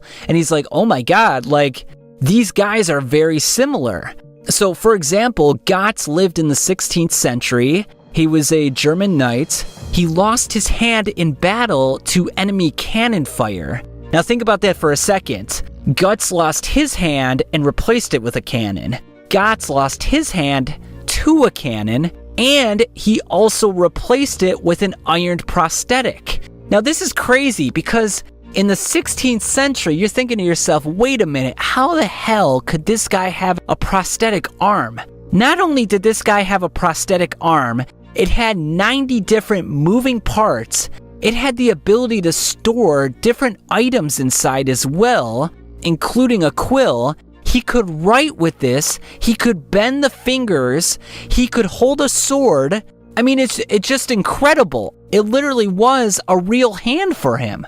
And it allowed him to be able to fight and use his sword and still become a mercenary. And anyone who thinks like Gotz, oh, like he's got that prosthetic arm and like the cannon is unrealistic and the repeating crossbow is unrealistic, but the prosthetic itself is not unrealistic because it actually happened in history. Next up, we got Friedrich Nietzsche / Carl Jung. Now, both of these men are philosophers, and Carl Jung is a psychologist, and both had a great influence on Berserk. We've already talked about the Ubermensch and the higher man. We also have allusions to the slave and master morality that Nietzsche talked about. When Gotz enters his Berserker armor and it consumes him, it's almost like his shadow is consuming him, a concept that Carl Jung talked about ad nauseum. There's many allusions to the occult, the Ouroboros, and past mythologies, all subjects that Carl Jung was interested in his lifetime. And yeah, there's just a lot of influences. For me to go through them all would just be too onerous. I'll put a little bit of a clip here to show you kind of what I'm talking about. But yeah, there's just various quotes by both men that have made their way into the manga in very direct ways and in some not direct ways as well. What was once a thriving spiritual tree that blended the opposites of good and evil was now possessed and demonic, just like Guts' psychological mindset. So whatever comes from behind comes from the shadow, from the darkness of the unconscious. And because you have no eyes there, and because you wear no neck amulet to ward off the evil influences, that thing gets at you, possesses, and obsesses you. Very interesting. The roar of the sea. It swells blackly from the expanse of the dark night. It draws me down to the seabed. Water is the commonest symbol for the unconscious. Why would Jung state this, you may ask? Because from a visual perspective, we can see the surface contents of a large body of water, but the depth and sheer magnitude of it is beyond our initial perception. The same goes for the unconscious mind. In fact, according to modern-day neuroscience, the unconscious mind is the workhorse of the brain, leading neuroscientist David Eagleman to claim the conscious you, which is the part that flickers to life when you wake up in the morning, is the smallest bit of what's happening in your head. It's like a broom closet in the mansion of the brain. And then the final thing that we have on this tier is Goblin Slayer. Now, both anime are rather brutal, dark fantasy with a lot of blood, gore, and rape. And when Goblin Slayer first became an anime, it got the reputation for being very brutal, and especially after that first episode, there was a lot of controversy surrounding it, and there's definitely been a lot of controversy surrounding Berserk as well, especially with the eclipse. So yeah, I mean, there's a lot of similarities between the two. And both main characters, Guts and the Goblin Slayer, are very brutish and can be very off-putting to others, especially after first meeting them. Alright, so now we're on to the 5th tier, and the first thing here is Berserkle Jerk. Now, this is a subreddit community of 89,000 sacrifices, and it's basically a community of shitpost, memes, and depravity. But I think with the solemn tones of Berserk, it's kind of nice every now and then to just sort of deviate from the seriousness of it all and go to some jokes and just kind of take a lighthearted approach to it. And I think that's the basis for this community. I mean, in today's age as well, I mean, it's all memes and it's all hyper relevance and satire anyway. So, you know, it kind of fits. And yeah, I mean, it's just for having a fun time. So I enjoy it myself. So next up, we got the Sega Dreamcast game, Sword of Berserk, Guts' Rage, also known as the Berserk Millennium Falcon Arc, Chapter The Flowers of Oblivion. And interestingly enough, it takes place between volumes 22 and 23 of the Berserk manga, right after Guts and Puck depart for Elfhelm with Casca, but before Farnese, Serpico, and Isidro join the party. So it actually can be considered canon, and for some people it is.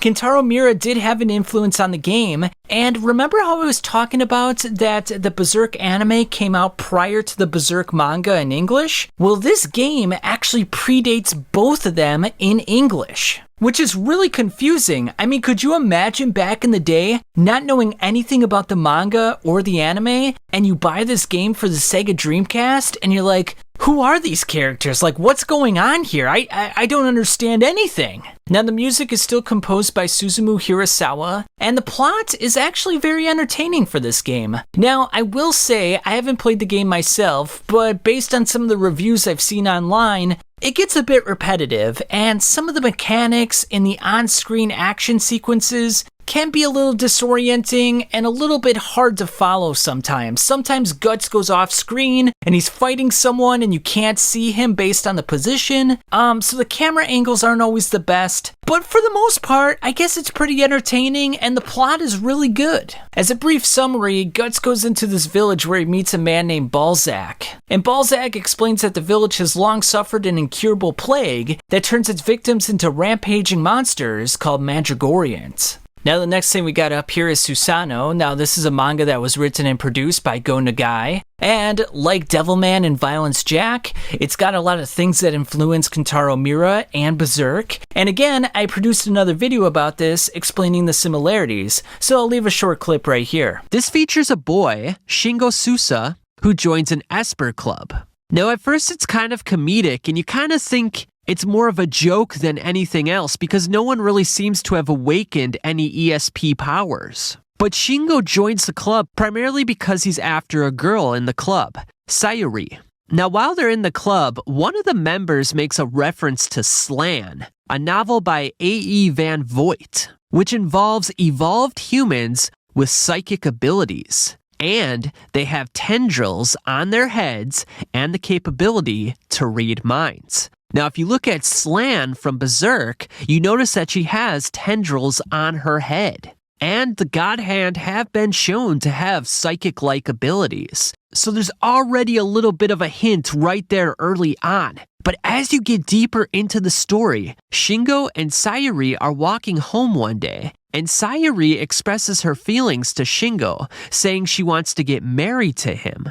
Now, as this is happening, there's a group of thugs that are watching on who want to rape the girl. And after they rough up Shingo, they do just that. And as Sayuri is raped, we see an image of her as a porcelain doll. And the experience shatters her, much in the way that Casca's ego was shattered after she was raped by Femto. And directly preceding the raping, Shingo's constrained alter ego lets loose, unshackling his barbaric rage. Shingo clobbers numerous thugs, constantly being reminded of what happened to Sayuri. One night, Shingo's rage reaches a critical level, turning him into a beast-like creature that is bound with chains, much in the way Guts' inner beast of darkness is restrained with chains and a yoke. At one point, some thugs even mention that Shingo's eyes look like a menacing hawk. And if you go back to the time when Griffith was with the original Band of the Hawk and he was staring down Foss, Foss had a look of absolute dread as Griffith looked like a predatory hawk. Now a little later on, Shingo enters a boxing match and he eventually finds out that the people that raped Sayuri is a group known as Nosferatu. Kind of sounds like Nosferatu Zod from the manga Berserk, which also derives from the 1922 German horror film Nosferatu. There's also a point in the manga where they mention that Sayuri is the only light in Shingo's world of darkness, much in the way that Casca was Guts' only light in his world of darkness. At another point, a large colligonous bird surrounds Sayuri, much like Griffith surrounds Casca. The Nosferatu organization also wants to create a new world, much like Zod supports Griffith, who aims to attain his kingdom and transform the world. There's also a moment where the leader of Nosferatu has her arms stretched out like Void of the Godhand, and she is also wearing a dark cloak. When numerous Espers go after the Nosferatu organization, they control a white bird that looks like the Hawk of Light. At one point, Shingo's demonic alter ego is called King Dread, and he absorbs the powers of others. The Emperor of the Kushans, Ganishka, is called a Dread Emperor by Salat, and absorbs the powers of his demon army, the Daka. Rei Yuryu, the leader of the Nosferatu, can freely alter his gender through psychic powers. Griffith, the leader of Nosferatu Zod, exhibits both feminine and masculine qualities. Also, Rei Yuri directed the thugs to rape Sayuri to awaken Shingo's psychic powers, much like Griffith indirectly awakened the Beast of Darkness within Gotz after he raped Casca. Now, if Shingo accepts the offer of unleashing his dark, malevolent energy, he will become King Dread, and a terrifying dark age will be upon us. After the eclipse, Gotz becomes possessed by his own inner shadow and is chased by demon spirits in the Age of Darkness. It is also revealed later that Rei Yuri is an Atlantean, and through his psychic powers can leave his physical body at his own discretion, thereby allowing his soul to roam free. Shirka and the witches can also vacate their physical body via their luminous body to interact with the astral realm. Next up, we got H.P. Lovecraft. Now, as many of you already know, he was an American writer of weird science, fantasy, and horror fiction, and a lot of his imagery out there is very reminiscent of the monsters in Berserk, specifically the rotting root inside of Quathoth and Ganishka himself when he turned into Shiva. Now, Stonehenge is a megalithic structure that was constructed thousands of years ago. The exact dates are not really known, and some of the stones stand at 30 feet tall, and the heaviest weigh about 30 tons. It's quite an impressive structure that may have something to do with astrology, and if you read any of Graham Hancock's works or watch some of his YouTube videos about it, it definitely seems to be the case. Now, for the purposes of Berserk, they actually use a Stonehenge-like structure to travel throughout the branches of the world spiral tree. And it turns out there's a lot of myths and legends concerning Stonehenge. There's even a story about the devil being the architect for Stonehenge. And if you believe that Griffith is the Antichrist or the devil, as he is Femto, this kind of makes a little bit of sense in the context of Berserk. The next person we have is Guillermo del Toro. Now, he's a Mexican filmmaker that's worked on Hellboy, The Shape of Water, Pan's Labyrinth, and The Hobbit. And the reason he's on this list is actually really interesting. He has a Twitter account where he posted various anime and manga stuff that he's collected over the years. And if you look at this image right here, you can see a Berserk manga in the background. So it turns out that he's a fan of Berserk.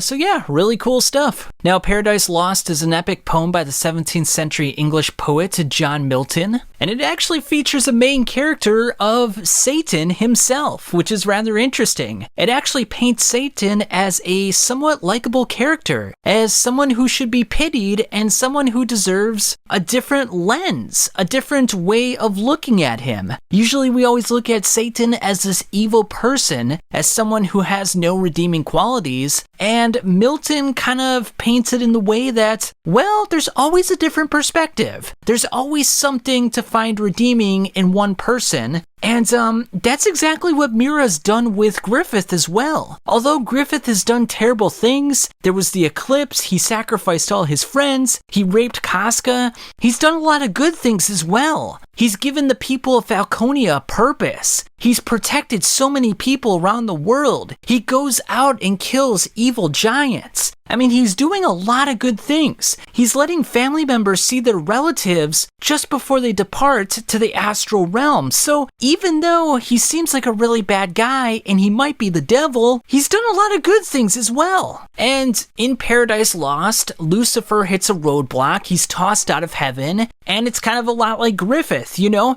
He's ascending to the kingdom, he's getting a lot of victories, but then eventually he gets sent to the Tower of Rebirth and he's tortured for a year. Now, what Satan does after getting kicked out of heaven is he creates a capital city called Pandemonium, where he employs his various skills to organize his various followers. And you may notice a similarity here because Griffith has a place called Pandemonium in Falconia that is situated at the back of the kingdom, and there's this large mass of darkness. It almost looks like hell itself. I think that's kind of the idea that Miura was going for. And inside, it's just a bunch of apostles fighting each other in a gladiator-like event. Unfortunately for Satan, though, his plan does not come to fruition, he cannot defeat God, and he eventually loses. Now, is this the same fate that will befall Griffith as well? Will all his plans go up in his face, and he'll eventually be left with nothing in the end? Who knows?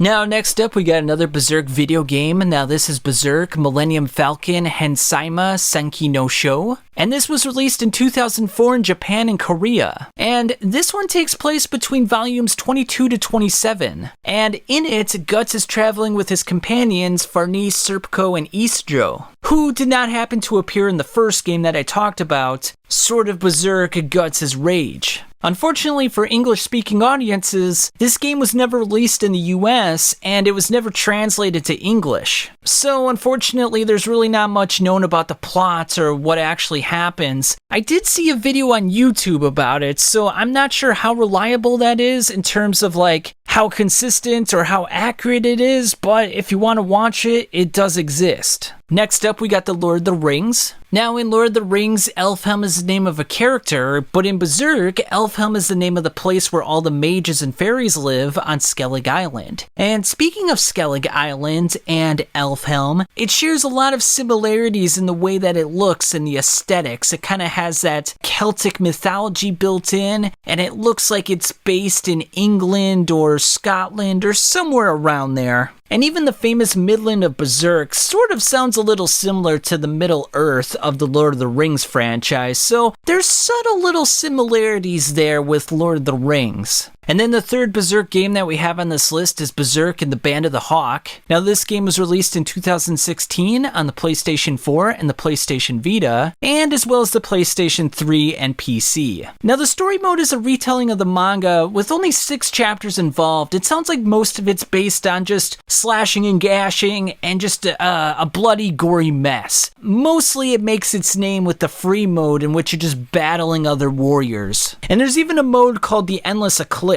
Essentially just a survival mode in which you're just killing endless enemies ad nauseum. So it doesn't sound like it would be as entertaining in terms of like content or substance, but you know, if you just want to have fun and just kill a lot of monsters, this game's going to be right up your alley. Now, Pieta is an Italian Renaissance sculpture created by Michelangelo. It pictures Mary holding Jesus after the crucifixion. Now, the reason that this is relevant to Berserk is if you take a look at Berserk Volume 13, specifically the cover, it looks remarkably similar to this sculpture right here. In this instance, however, we got Gotz holding Casca after she just got raped. Of course, this actually never happened in the manga itself. This was just a cover. Nonetheless, Miura still wanted to draw that reference, so it was a cool little idea there, and it's very cool to see him draw references from many different sources, as you guys can tell from the video. Now, Evil Dead 2 is a film that was made in 1987, and it's a comedy horror film that was directed by Sam Raimi, the same guy who directed the Spider-Man films with Tobey Maguire, and is currently working on Doctor Strange in the Multiverse of Madness. Now, the main character for the film, Ash, ends up losing his arm, so as compensation, he has a chainsaw attached to it, and he ends up carrying a large shotgun on his back. Kind of similar to Gotz in a way, because he had his arm replaced by a cannon/crossbow, and he carries a large sword on his back. In fact, after Miura watched the movie for himself, he started to laugh and even got worried that he might get sued over this because he thought the similarities between Ash and Gotz were so intense that maybe someone would see it as plagiarism. So,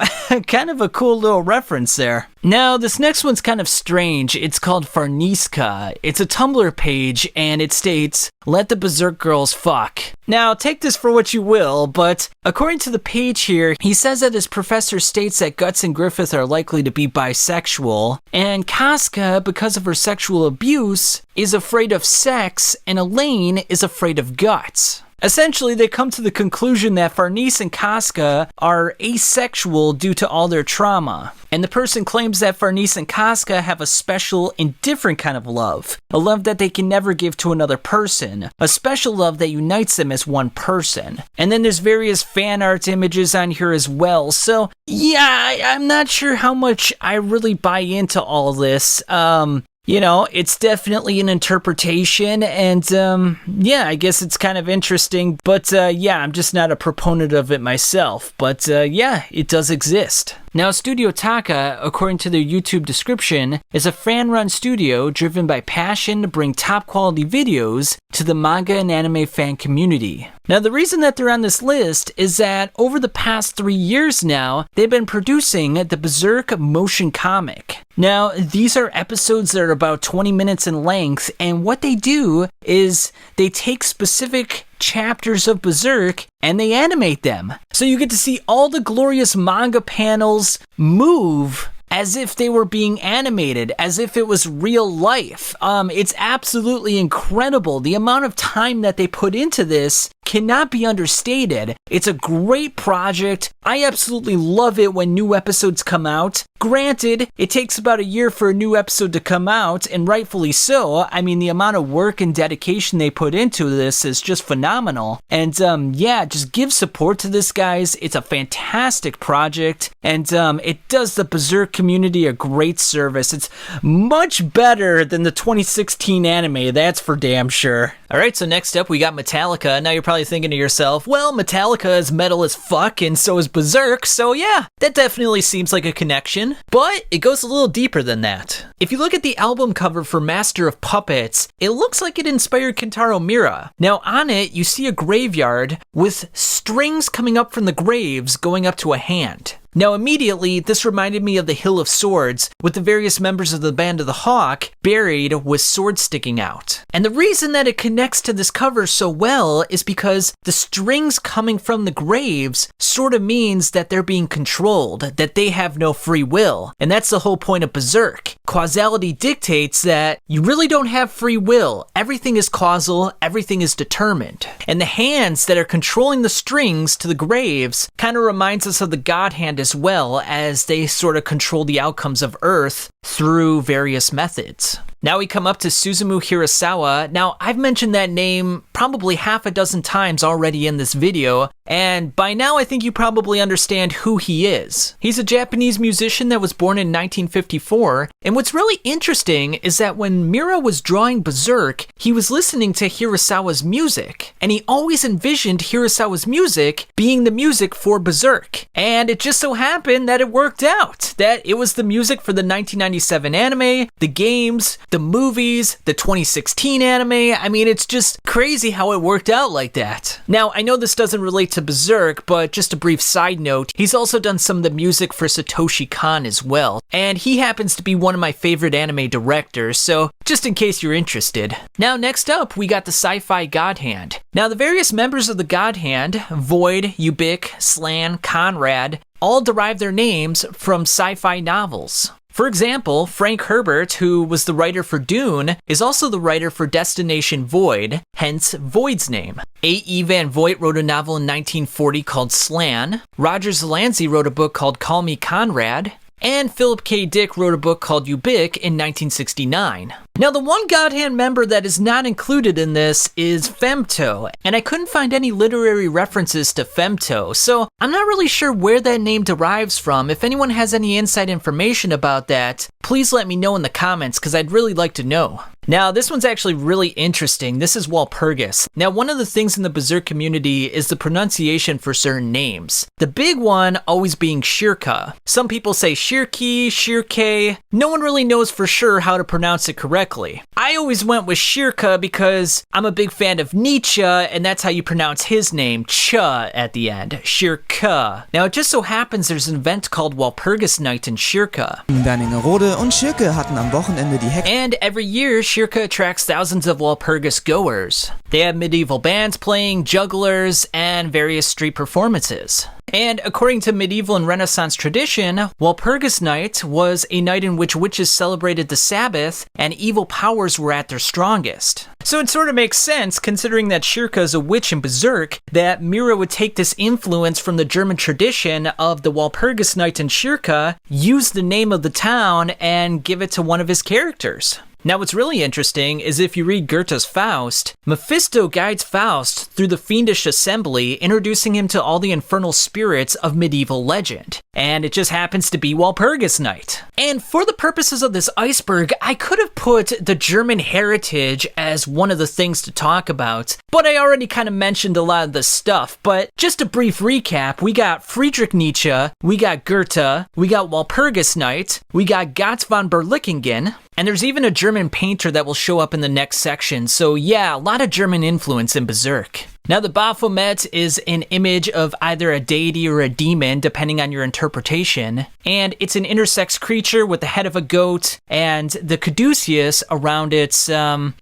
crotch, if you will. It was worshipped as a deity by the medieval order of the Knights of Templar. Carl Jung has talked about it and analyzed it in many of his books, and yeah, it's just an image that has shown up in many works of fiction. There's a specific scene in the Black Swordsman arc where the Count is recalling his time when he first used the Baylet and his wife was worshipping a creature that looked like the Baphomet. Next up, we got Rickert da Vinci. Now, Leonardo da Vinci was a great artist and inventor, and the reason that I made this one is that Rickert is actually a really great inventor in Berserk. He created the arm cannon / repeating crossbow for Gotz. He created a makeshift fire extinguisher, and then he took the fire extinguisher, refashioned it, and turned it into a flamethrower. So yeah, I mean, in terms of engineering, he seems to be a genius, and kind of bears some resemblance to Leonardo da Vinci. Miura's photo over the years has sort of been a holy grail. Unfortunately, there's only a few photos of him floating around online. Now, that did change after his death. Kouji Mori did post some new photos, so they are out there. But even still, I mean, there's only like a handful out there. There's not too many, and some of them have his eyes blacked out. So yeah, it's one of those things where it's like, we got a few images of what he looked like, but not that many, not as many as we would like.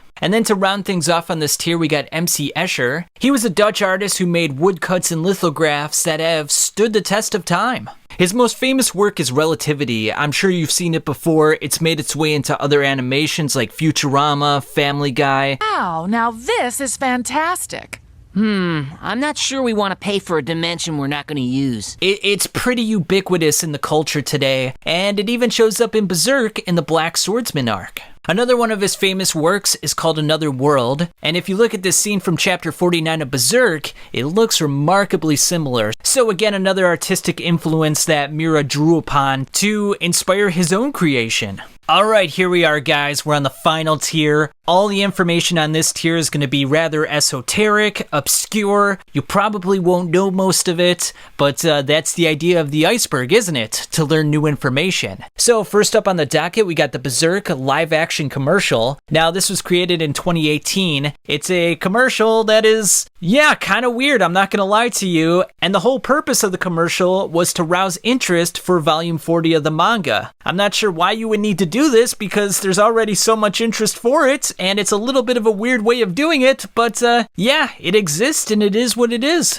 Now, in the beginning of the video, I mentioned how when Kentaro Miura died, it was a huge boon for the series. A lot of people saw that he passed away and they were interested in Berserk, and they're like, wow, I never heard about this series before. What's it all about? Well, after that event, there was a sellout on Amazon. It sparked so much interest for the series that it actually turned out to be a blessing in disguise. Now, the next thing we're going to talk about here is roughly 1,200 kills. Now, you're probably wondering to yourself, what is this referring to? Well, there's a man at skullknight.com, his name is Walter, and he compiled a list of how many kills Gotz has had throughout the manga. Now, kills include anything Gotz has killed, quote-unquote, on screen. So, it has to be on the page for it to count. Anything that happened off screen does not count. And I actually produced a video on this as well. I took the information that Walter compiled and made it into a video format, and I'll put a short snippet of that video right here. It means in total, we would have 1,238 kills on screen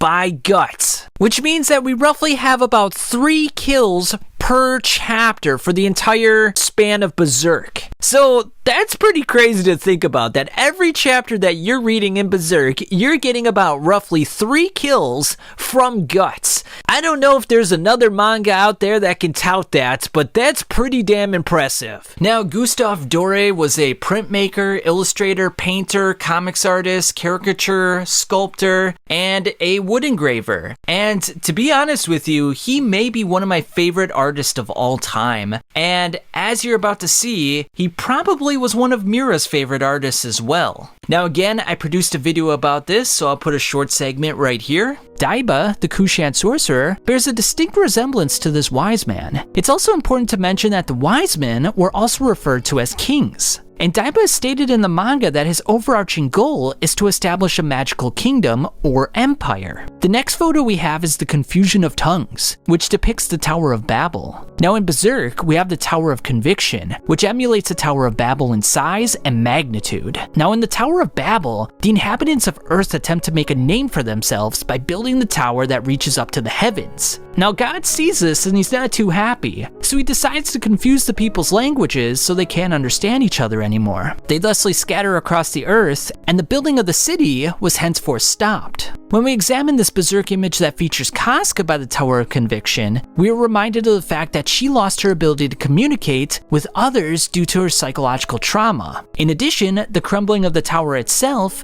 reminds us that man's vanity is truly a dangerous thing. Now this image reflects Jacob's dream, where he envisioned angels descending from heaven on a staircase. Now the Lord spoke to him and stated that he would be with him wherever he went. I believe Miura drew inspiration from this and implemented this in two different places in the manga. The first one was when Gotz heard Griffith's dream, and he stares up at him at the top of the staircase as if he's a deity or something. This is particularly relevant because when Griffith fuses with the demon child, they transform into the Moonlight Boy, and the Moonlight Boy seems to be a representation for a godlike being, possibly even Christ. This leads me to the second situation, where Gotz is saved by the marrow of the sea and God via the instructions of the Moonlight Boy. Again, Gotz looks up at the Moonlight Boy like he's God, much like Jacob did in his dream. And in Jacob's dream, we even see the angelic beings descending downwards towards him, and the marrow who are saving Gotz from the sea god almost look like angelic beings themselves. Now we'll get back to the biblical imagery in a bit, but Dori also reimagined the entirety of Dante Alighieri's The Divine Comedy, which is a seminal work that is considered by many the single greatest achievement of Western literature. The poem is divided into three parts, as he reimagines hell in the Inferno, purgatory in Purgatorio, and heaven in Paradiso. The work is so influential that Dante's Inferno is the most widely translated book after the Bible. And unsurprisingly, Dori's representations of said book have inspired artists like Intaro Miura to capture the hideous nature of mankind. Now first up, we have an image of Dante and Virgil in the Ninth Circle of Hell, a place housing people who are guilty of sins of betrayal. Now it's very interesting because Dante refers to this last circle of hell as the bottom of the universe. In it, they find a frozen lake where the sinners' bodies are trapped within the ice, with only their heads sticking out. Now in Berserk, we have an image of the Red Lake in the wake of the eclipse, and the eclipse can be likened to the worst parts of the astral realm, the bottom of the universe as it were. Much like Dori's image, we have bodies scattered everywhere in the lake, souls that are unfortunately past redemption. The next image showcases the second layer of hell, lust. In it, we see the lustful beings being tormented by a hellish hurricane that blows them every which way. For those unfamiliar with the Divine Comedy, Dante's Inferno utilizes symbolic irony to torture the souls based on their sins in the mortal realm. So if we think of a lustful person, they are someone who is pulled in every which direction by their sexual urges and desires. So their punishment is being pulled by the hellish winds in the afterlife, every which way. Sort of ironic, isn't it? This image harkens to the Black Swordsman arc when the souls from the astral realm came to take the Count's body into the afterlife. And if you recall, the eclipse itself is surrounded by a tornado/hurricane that prevents outsiders from entering in. The next image portrays Rizpah, the wife of King Saul, protecting her son's corpses from the birds, elements, and wild animals of the night. In this Berserk panel, we have the persecution of men deemed unholy by Mosgus. Now while the situation is rather different, the imagery is remarkably similar, with the scavenging birds in the sky and the display of corpses with man-made wooden devices. The next Dori image portrays the death of Elazar. In it, we see elephants in the battlefield, much like the elephants the Kushans used to invade Midland. Here we have lions slaying foreign nations in Samaria. This harkens to the tigers who invaded the Vandamayan estate when Gotz and his crew were attempting to bring back Farnese into their group. Now I really love both of these images right here. On the left, Dori portrays Elijah destroying the messengers of King Ahaziah for consulting the god of Ekron. Now with Elijah's plea, the heavens cast down fire to consume the king's captain and 50 of his soldiers. Now this kind of sounds reminiscent of the Sage of Berserk, proclaiming the sins of King Gaiseric to God so that he would punish his transgressions. And of course, angels were sent down, destroying the kingdom with lightning and earthquakes. Here we have a battle sequence that harkens to many battles in the Berserk canon. Next we see an architectural piece representing the streets and buildings in London, and next to it we have various images of the streets and buildings in Virtanis. This one in particular showcases the Vanamayan estate, which looks similar to the building in the background of the Dore image. This next one showcases a woodland landscape that looks remarkably similar to Elfhelm. I particularly like the tree aesthetics and the varied characters. Now here's an interesting image. It's Dore's reimagining of the classic fairy tale, Sleeping Beauty. Looking at this image immediately reminded me of the tree housing the Corridor of Dreams in Berserk. Now it's rather interesting because Sleeping Beauty is cursed to sleep for hundreds of years, and Casca's ego is trapped in a dreamlike existence, in which she's merely watching Elaine interact with her friends and outsiders. Now here we have an illustration from Miguel de Cervantes' Don Quixote. Eddie Cantor, only not totally Jewish looking. Oh, fuck it. Yeah! An image that showcases corpses hanging from a tree. This image correlates to the moment where Guts' mother and others were hung from a tree, and baby Guts was found in a puddle of mud in afterbirth. Next we have visions of death, which harkens to the image of Skull Knight. Now interestingly enough, in Revelations chapter 6 verse 7, an angel from the east informs the other 4 angels to place a seal on the foreheads of the servants of God. Now it's postulated that Skull Knight was King Gaiseric, or in my opinion, a component of King Gaiseric, and that Void was a sage appealing to God. In the Tower of Rebirth, we saw various skulls with the brand of sacrifice on their foreheads. It's likely that Void, a future Godhand member and Archangel, was the reason for this seal, because he sacrificed his followers to the Godhand for the sake of his dream. Now back to the vision of death, it's rather interesting that Miura also drew Guts in a similar fashion when he was getting chased by the evil spirits. In addition, we also see Zod drawn in a somewhat similar fashion. And now finally, our last image that I want to cover today, in the Divine Comedy, we have Empyrean, the highest heaven, and the dwelling of God. What's interesting about this image is that it looks like a giant rose, with the souls and angels looking like the petals of said rose. Now we haven't seen Miura's vision of heaven, something he probably had planned for the ending chapters of the manga, but unfortunately, as we all know, he passed away before that happened. But I do find it interesting that Skull Knight's shield has an image of a rose on it. Does this mean that his eternal mission to slay the Godhand is handed down by the heavens itself? Sort of interesting to ponder. Now, Jason and the Argonauts is an independent mythological fantasy adventure film that was directed by Don Chaffee. This film was produced in 1963, and it uses stop-motion animation. It's actually become a cult classic over the years, primarily for one reason: the iconic fight scenes with the 7 skeleton warriors. And when you watch these fight sequences, it's very reminiscent of the fight sequences with Guts when he was fighting the skeletons in the Black Swordsman arc.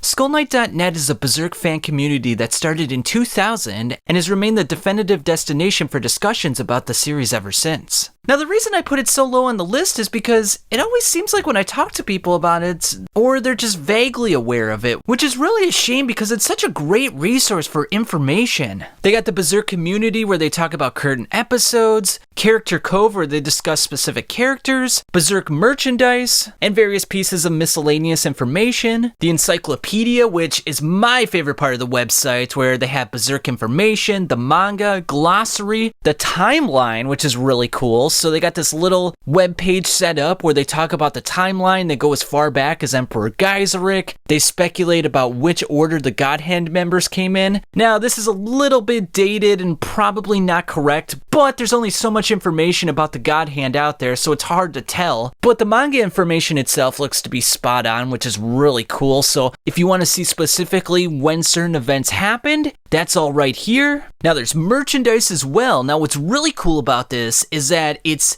Japanese websites. So we all know about the American websites to go to, but if you're looking for various pieces of merchandise that are not available in the American markets, this is the place to go. For example, there's a Groombeld statue, there's a Guts in his Berserker armor statue, there's a Skull Knight statue. Now, of course, some of these websites are a little hard to navigate because they're all in Japanese, and you would have to do the conversion rate from dollars to yen. But I'm sure if you put the time and effort into it, you could probably buy some stuff from here. So yeah, really cool stuff. And actually, I learned this just recently. There's a Berserk card game out there as well. They go over the various rules involved. So yeah, I mean, if you're really interested in like card games and such, and you like Berserk, that's a win-win situation. And then probably my favorite part of the website is the Skullcast. Now, this is a monthly podcast in which they talk about the Berserk episodes. Now, up until recently, they were going through various volumes of Berserk.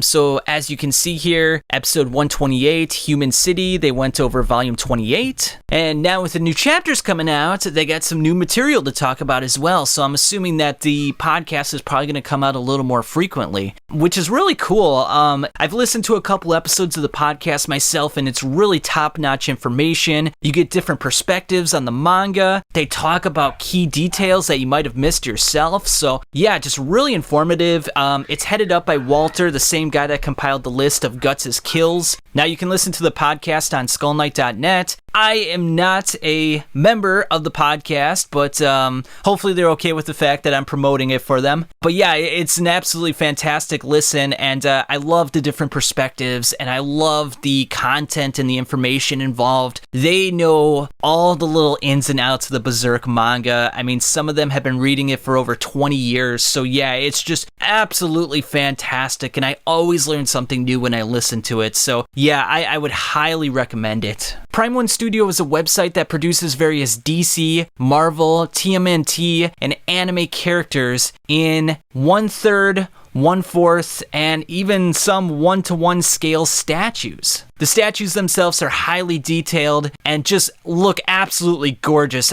There's no other way to put it. In fact, I bought myself a Skull Knight statue back in September of last year. Now, it took about 7 to 8 months to get it, but once I did get it, holy cow, did it look amazing, guys. It's 2.5 feet tall, weighs about 50 pounds, and the detail on this thing is just absolutely amazing. I want to buy more, but they are very expensive, and they do take up a lot of real estate in your house. They got a Void statue, Ubik, Slan, Skull Knight, Shirka. They got the Baelit, which is a little bit smaller, so I mean, if you don't want something big and bulky, that's a good option. They got a Nosferatu Zod statue coming in at $2,600, but goddamn, just look at the detail on this thing. I mean, it's just absolutely amazing. There's also videos online of various exhibitions with these statues, so I mean, if you can't afford it or just think it's too big and too onerous to put into your house, you could just look at the images online. But if I had millions of dollars available, I would buy every one of these things. I mean, they just look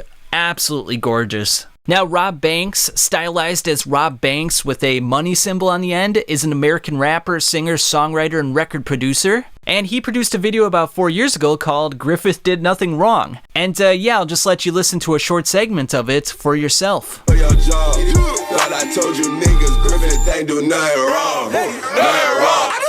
Now, the manga cat glitch. Now, most of you probably don't know what this is. There was a website called Manga Cat that released free chapters of various manga out there. Now, there was a glitch on the website that only lasted for a day, so it's not available anymore. If you were looking for various chapters of Berserk, when you clicked on it, it led you to various manga that were pertaining to incest. So, could you imagine looking for various Berserk manga, and then you click on this, and then it leads you to something very strange and unwelcomed?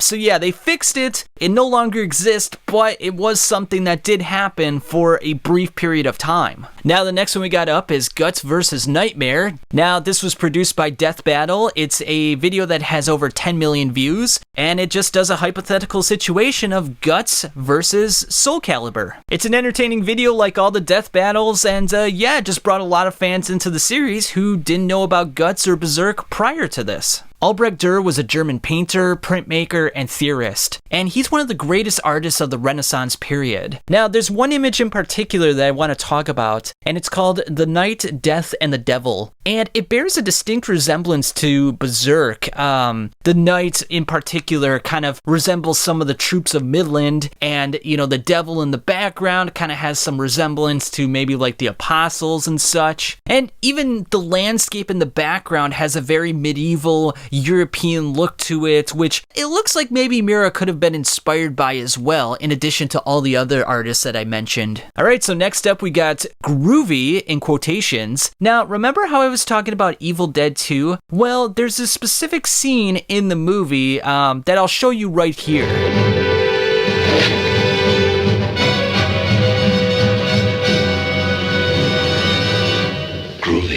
Now, there's a Dark Horse translation in Chapter 93 that states, "Artificial arm, huh? It's groovy." And then Rickert even replies, "Little reason why it's groovy." "Yup," says Erica. This translation is not considered to be accurate. The whole reason that it was put in there was that people at Dark Horse made the connection between Gotz and Evil Dead 2, and they thought that it would be kind of cool if they made that connection, if they made that same reference. Now, this is not considered accurate, but again, it does exist, and it's a specific reference to Evil Dead 2. Now, next up, we got Alcázar de los Reyes Cristianos. I probably pronounced that incorrectly. And I want to draw your attention to one tower in particular. It's called the Tower of Inquisition. Now, this bears a distinct resemblance to the Tower of Conviction in the Conviction arc. And as many of you can imagine, you probably already know what this tower was used for. Various torture and such. So yeah, this may have served as a reference for Miura in terms of, the Conviction arc and the Tower of Conviction. And it looks like I missed one here, but YouTubers. So this one actually could have gone a little higher on the list because I feel like most people are aware of Berserk YouTubers out there. But it ends up on this tier nonetheless. We're still going to talk about it. And there is a wide array of Berserk YouTubers who talk about Berserk in so many different ways. And I just wanted to recognize a few that are among my favorite. Now, Max Darrett is a man who produces various video game analyses, and every now and then, he produces an anime/manga analysis. And among my favorites are the Berserk analyses. He's done a video on the metaphysics of Berserk, causality versus guts, alchemy and the occult, Berserk New Mystery Solved 2022.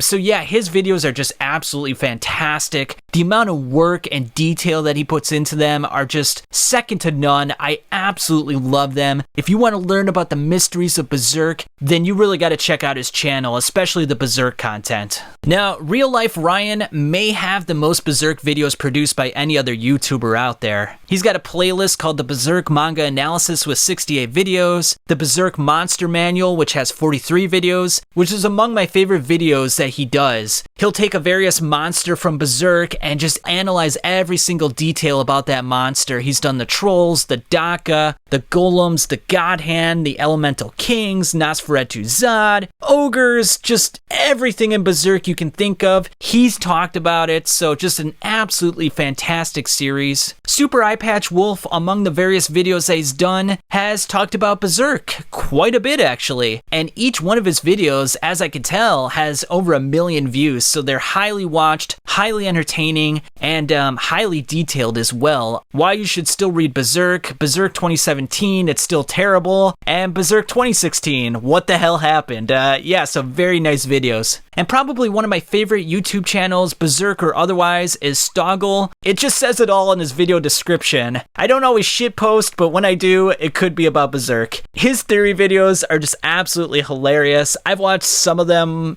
at least twice, sometimes 3 times.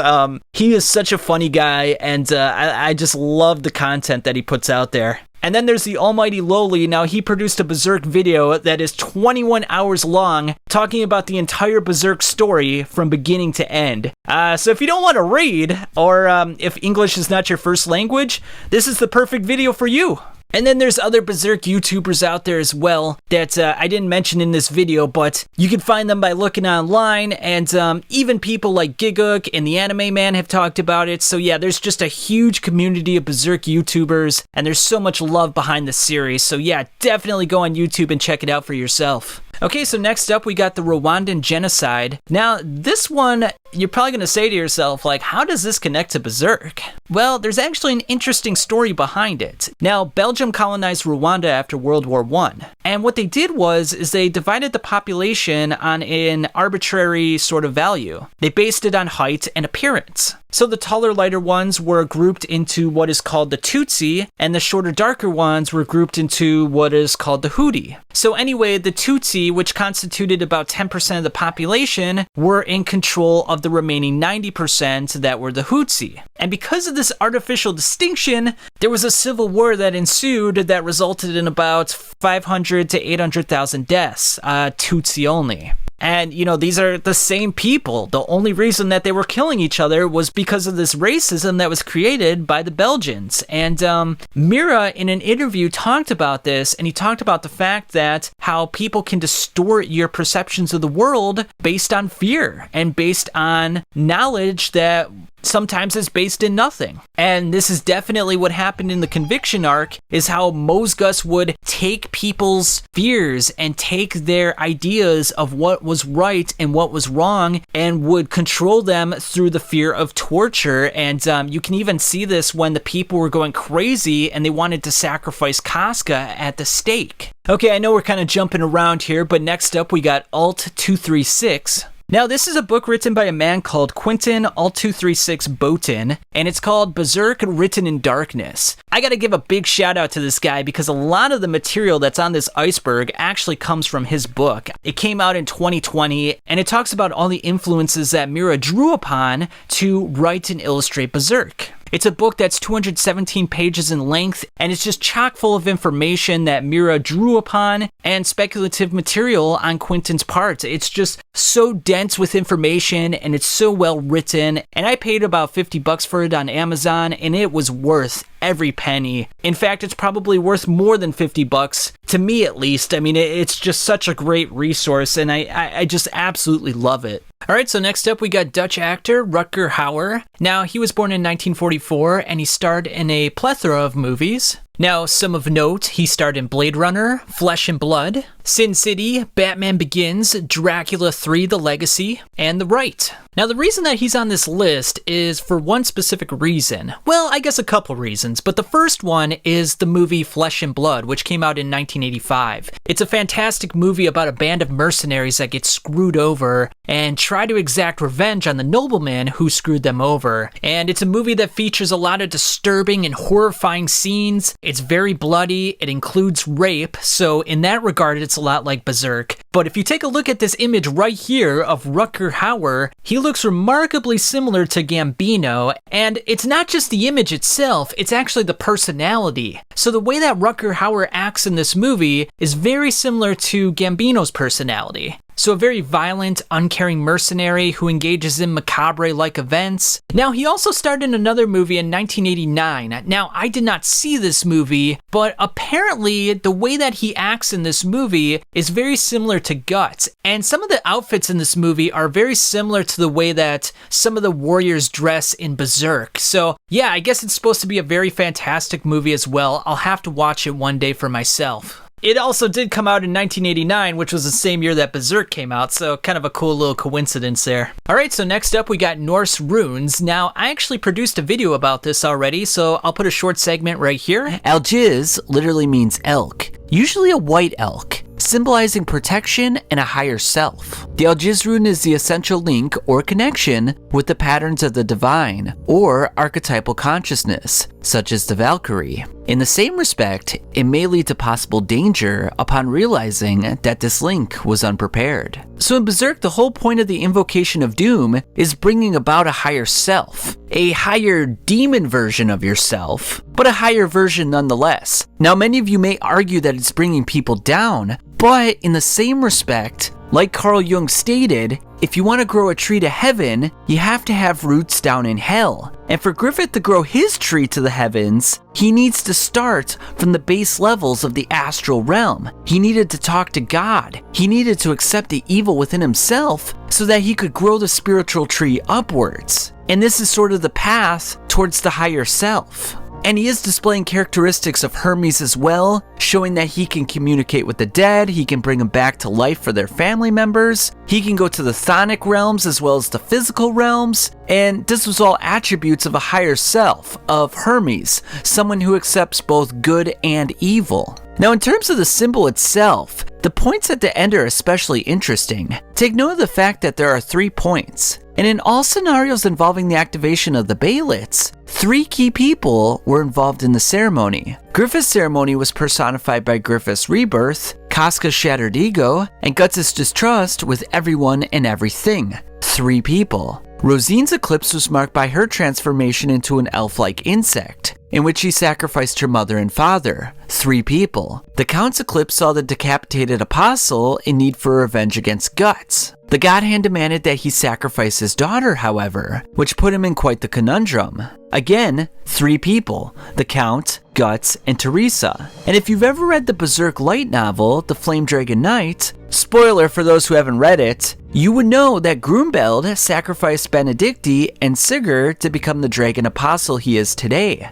Again, 3 people. And finally, the eclipse with Skull Knight and Void involved a mysterious girl, the Lady Priestess of Cherry Blossoms, who obviously suffered the gravest of consequences. Again, Skull Knight, Void, and the Lady Priestess. Now, the number 3 is pivotal for numerous reasons. The Greeks deemed the number 3 as a perfect number. It's also the number of time. For example, past, present, and future. 3. Beginning, middle, end. Birth, life, death. In Christianity, there's the Trinity, the Father, the Son, and the Holy Spirit. In Hinduism, there's the Trimurti, or the triad of Brahma, Vishnu, and Shiva. Speaking of gods and deities, when Griffith met the idea of evil, i.e. the god of Berserk, he did so in chapter 83, which, if you think about it, 3 is the number of God, it's the number of perfection, and 8, if you turn it sideways, is the number of infinity. And we've talked about the Ouroboros numerous times, and what is the idea of evil marked by? The cylindrical swirls,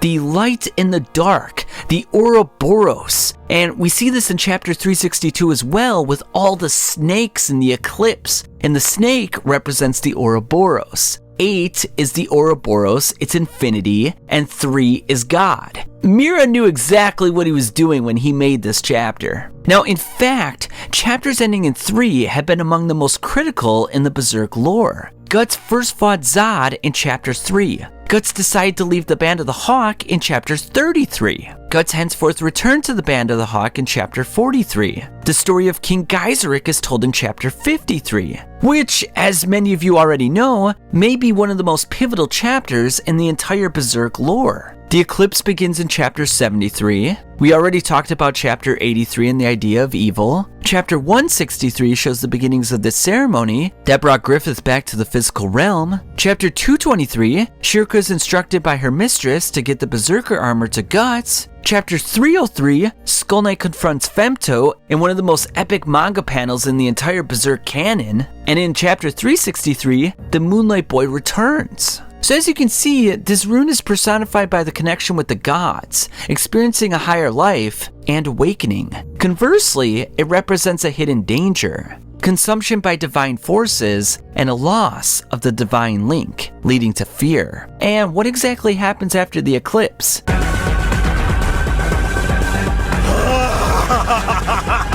The Age of Darkness, perpetual fear, and sorrow. Now, the next rune we have here is Berkano, and it's kind of funny because Berk and Berserk, very similar naming there. Now, Berkano literally means birch goddess, and it symbolizes birth and sanctuary. Now, in the eclipse, we have a birth of Femto. Griffith is reborn as a demon king. Now, when you take the Berkano and you put it side by side like this, mirror images, with the Algiz, it looks exactly like the Invocation of Doom. Alright, so next up we got the very controversial topic, Thelema. Now, this is a Western esoteric and occult social and spiritual philosophy that was founded by Aleister Crowley. Now, essentially the teachings of Thelema can be distilled into 3 basic tenets that come from the Book of Law. The first one goes that, do what thou wilt shall be the whole of law. Or you could even translate it to do what you will, or do as you will. Now, if you remember back to chapter 83 of Berserk, i.e. the lost chapter when Griffith met the idea of evil, Griffith asked him, "What should I do, God?"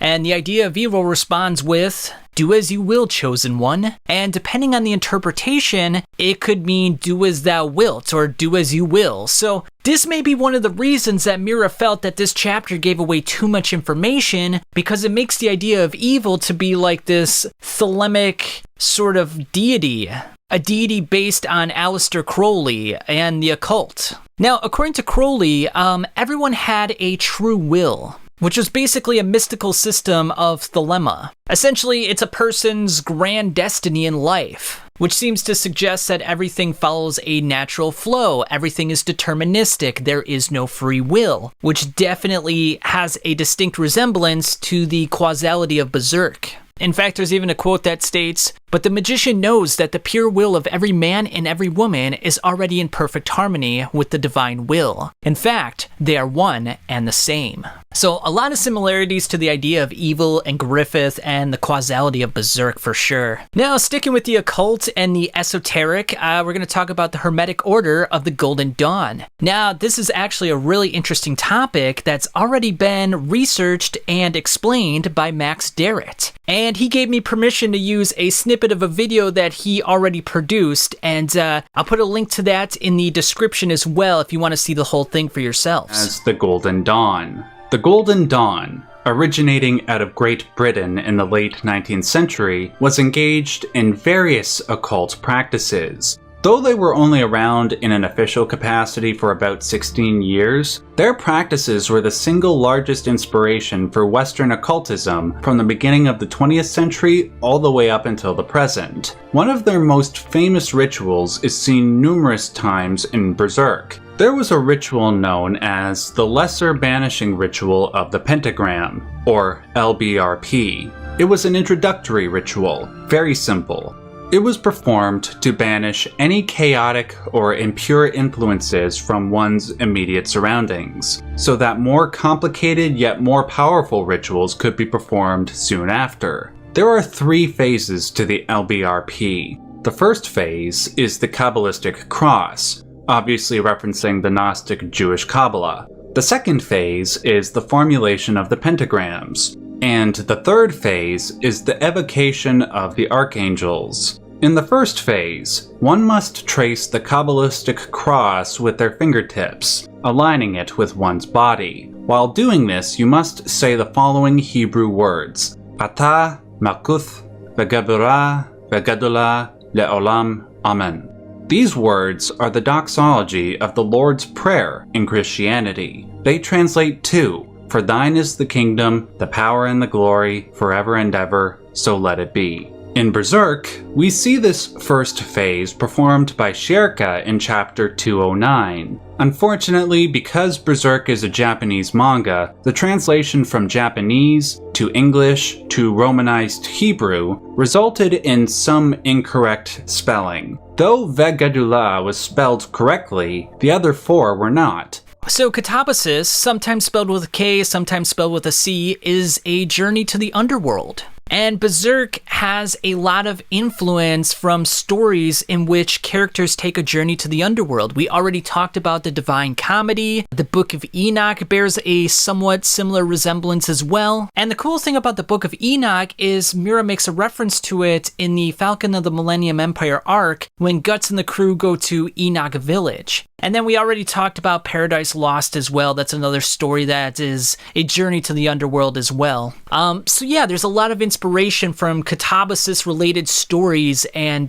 poems and epics and such. Now, Berserk has a thing called the Lost Colored Pages. Apparently, Dark Horse did not print the colored pages by Kentaro Miura in their deluxe edition, and instead were replaced with monochromatic pages, which is a shame because these colored pages are really unique and really vibrant and just absolutely beautiful. And anything done by Kentaro Miura should be part of the Berserk canon, should be part of the deluxe edition. So I'm not really sure why they weren't included. However, the pages do exist online, so it's not like we're totally out of the loop here. We can get them, just not in the deluxe editions. And in fact, I found a book online on Imgur called Berserk Illustration Book, and it looks like it has all the colored pages in question. And you've been watching a few of them right here, but yeah, just absolutely gorgeous stuff, guys. Guts, Puck, the moment where Guts kills Gambino, I mean, this one's really cathartic and very visceral. I especially like this one with Nosferatu Zod. It's kind of a different perspective because it looks like he's got a green hue to him. And actually, part of that Berserk exhibition that I was talking about earlier, they released a Zod portrait of this exact image, and I remember looking at it on eBay, and it was like $1,500. So yeah, pretty hard to get your hands on that one. But yeah, really cool stuff here, and stuff that maybe not a lot of people know about. Okay, so I have a few more items that I forgot to add in my initial list, and it was a little too late to do so I'll just mention them right here. Now, Berserk Warcry is a postcard collection that you can get, and yeah, it's only available in Japan. If you go to skullknight.org, you can find some resources to look at it. It's also available on eBay as well if you want to buy it. But yeah, it's just got some new Berserk images that most people haven't seen before, and yeah, it's just really cool stuff. And then the last thing I wanted to talk about in this Berserk Iceberg was the Berserk trading card game. Now, I already mentioned this a little bit, but I just learned about this literally like 2 days ago, so I didn't do a lot of research into it, but I found this YouTube channel that has a guy who opened up various packs of the Berserk cards. His name is Spiraling Cyclone. Psych spelled as in like psychology. So yeah, kind of a cool name there. And yeah, he's got various videos in which he opens the Berserk cards, and it's so cool because like I didn't even know about these, and it's got fresh artwork that I've never seen before. So anytime you get to see artwork that was inspired by Kentaro Miura is just like a blessing. It's a gift. And some of these images are just phenomenal. I mean, this one with Griffith and Zod, I made it my profile pic here on YouTube because I was like, this is just beyond words. It's stunning. It's tremendous. Now, apparently these cards were published by Konami from 2003 to 2005. There were 5 sets known as volumes, and the first volume contained 160 cards, the second was 64, the fourth and the fifth containing 80 each, and I guess there's no information about the third set. And in addition to this, they had some Guts and Griffith figurines that were given with some of the cards. It looks like a Toys R Us exclusive. So yeah, pretty cool collectible stuff here. But yeah, I mean, I've been showing you various images of these cards. And like I said, I mean, all these images here are taken from the manga itself. But, you know, it's got different colors. It's got a different perspective. It's just really unique stuff. I mean, I was flabbergasted when I saw this. I absolutely couldn't believe it. And I've been staring at it now for hours and days because it's just so beautiful. Now, I don't know if anyone knows how the card game works in America. It's all in Japanese. I mean, I'm sure there's someone out there who knows about it. But yeah, I mean, I would just get it as a collectible item. I mean, it just looks so cool. The last things I wanted to mention as well is like the whole integration of Greek and Roman mythology. I made a video about is Griffith immortal, and I talked about the connection between Griffith and Hermes. I'll put a short snippet right here. Now, for those unfamiliar, Hermes, or Mercurius as he's known by the Romans, was a thief, an eloquent speaker, and a protector of travelers and thieves. And most importantly, he was a psychopomp. And a psychopomp is someone who guides souls to the afterlife. Now, we saw Griffith possess this ability as well. In chapters 195 and 335, we saw Griffith manipulating souls so that they could say goodbye to their loved ones. And I'll draw your attention to chapter 195 in particular, because it's sort of interesting how the souls are floating around Griffith's body. It almost seems as though he's part of of the souls in a way. Now, is this sort of foretelling something that Griffith himself is not actually a human being, but he's actually more of a soul than anything else? In any case, what's important here is that Griffith and Hermes are both spiritual guides into the afterlife. Another important thing to bear in mind is that there is an epitaph attached to Hermes, and it says that he's the conductor of dreams. And we've seen this numerous times with Griffith as well. In chapter 127 of Berserk, we see Griffith enter the King of Midland's dream as a white bird. In the following chapter, he then entered Zod's dream to cut off his horn. Finally, he entered the Pontiff's dream to give him a premonition of the future king, i.e. himself. Now, the thing about dreams in the afterlife is that they're immaterial, and even Donovan makes a reference to the point that dreams and the astral realm are almost one and the same. You can sort of think of them as the same thing. Now, it's important to point out that the Godhand are purely incorporeal beings who can only remain intact within the physical world given special circumstances, i.e. the activation of a Bailet. In addition, there are also regions of the physical realm that overlap with the astral realm, allowing the Godhand to manifest in a material form, albeit with limitations. Think of Slan in Quathoth. She was existing within the physical realm, but as troll intestines. And even though Guts destroyed her, he didn't actually kill her because she didn't actually exist. But Griffith is a little bit different. He can exist within both realms and seemingly can phase in and out of the two realms with little to no effort. It's almost kind of like he's the wind, a force that can be felt but never killed.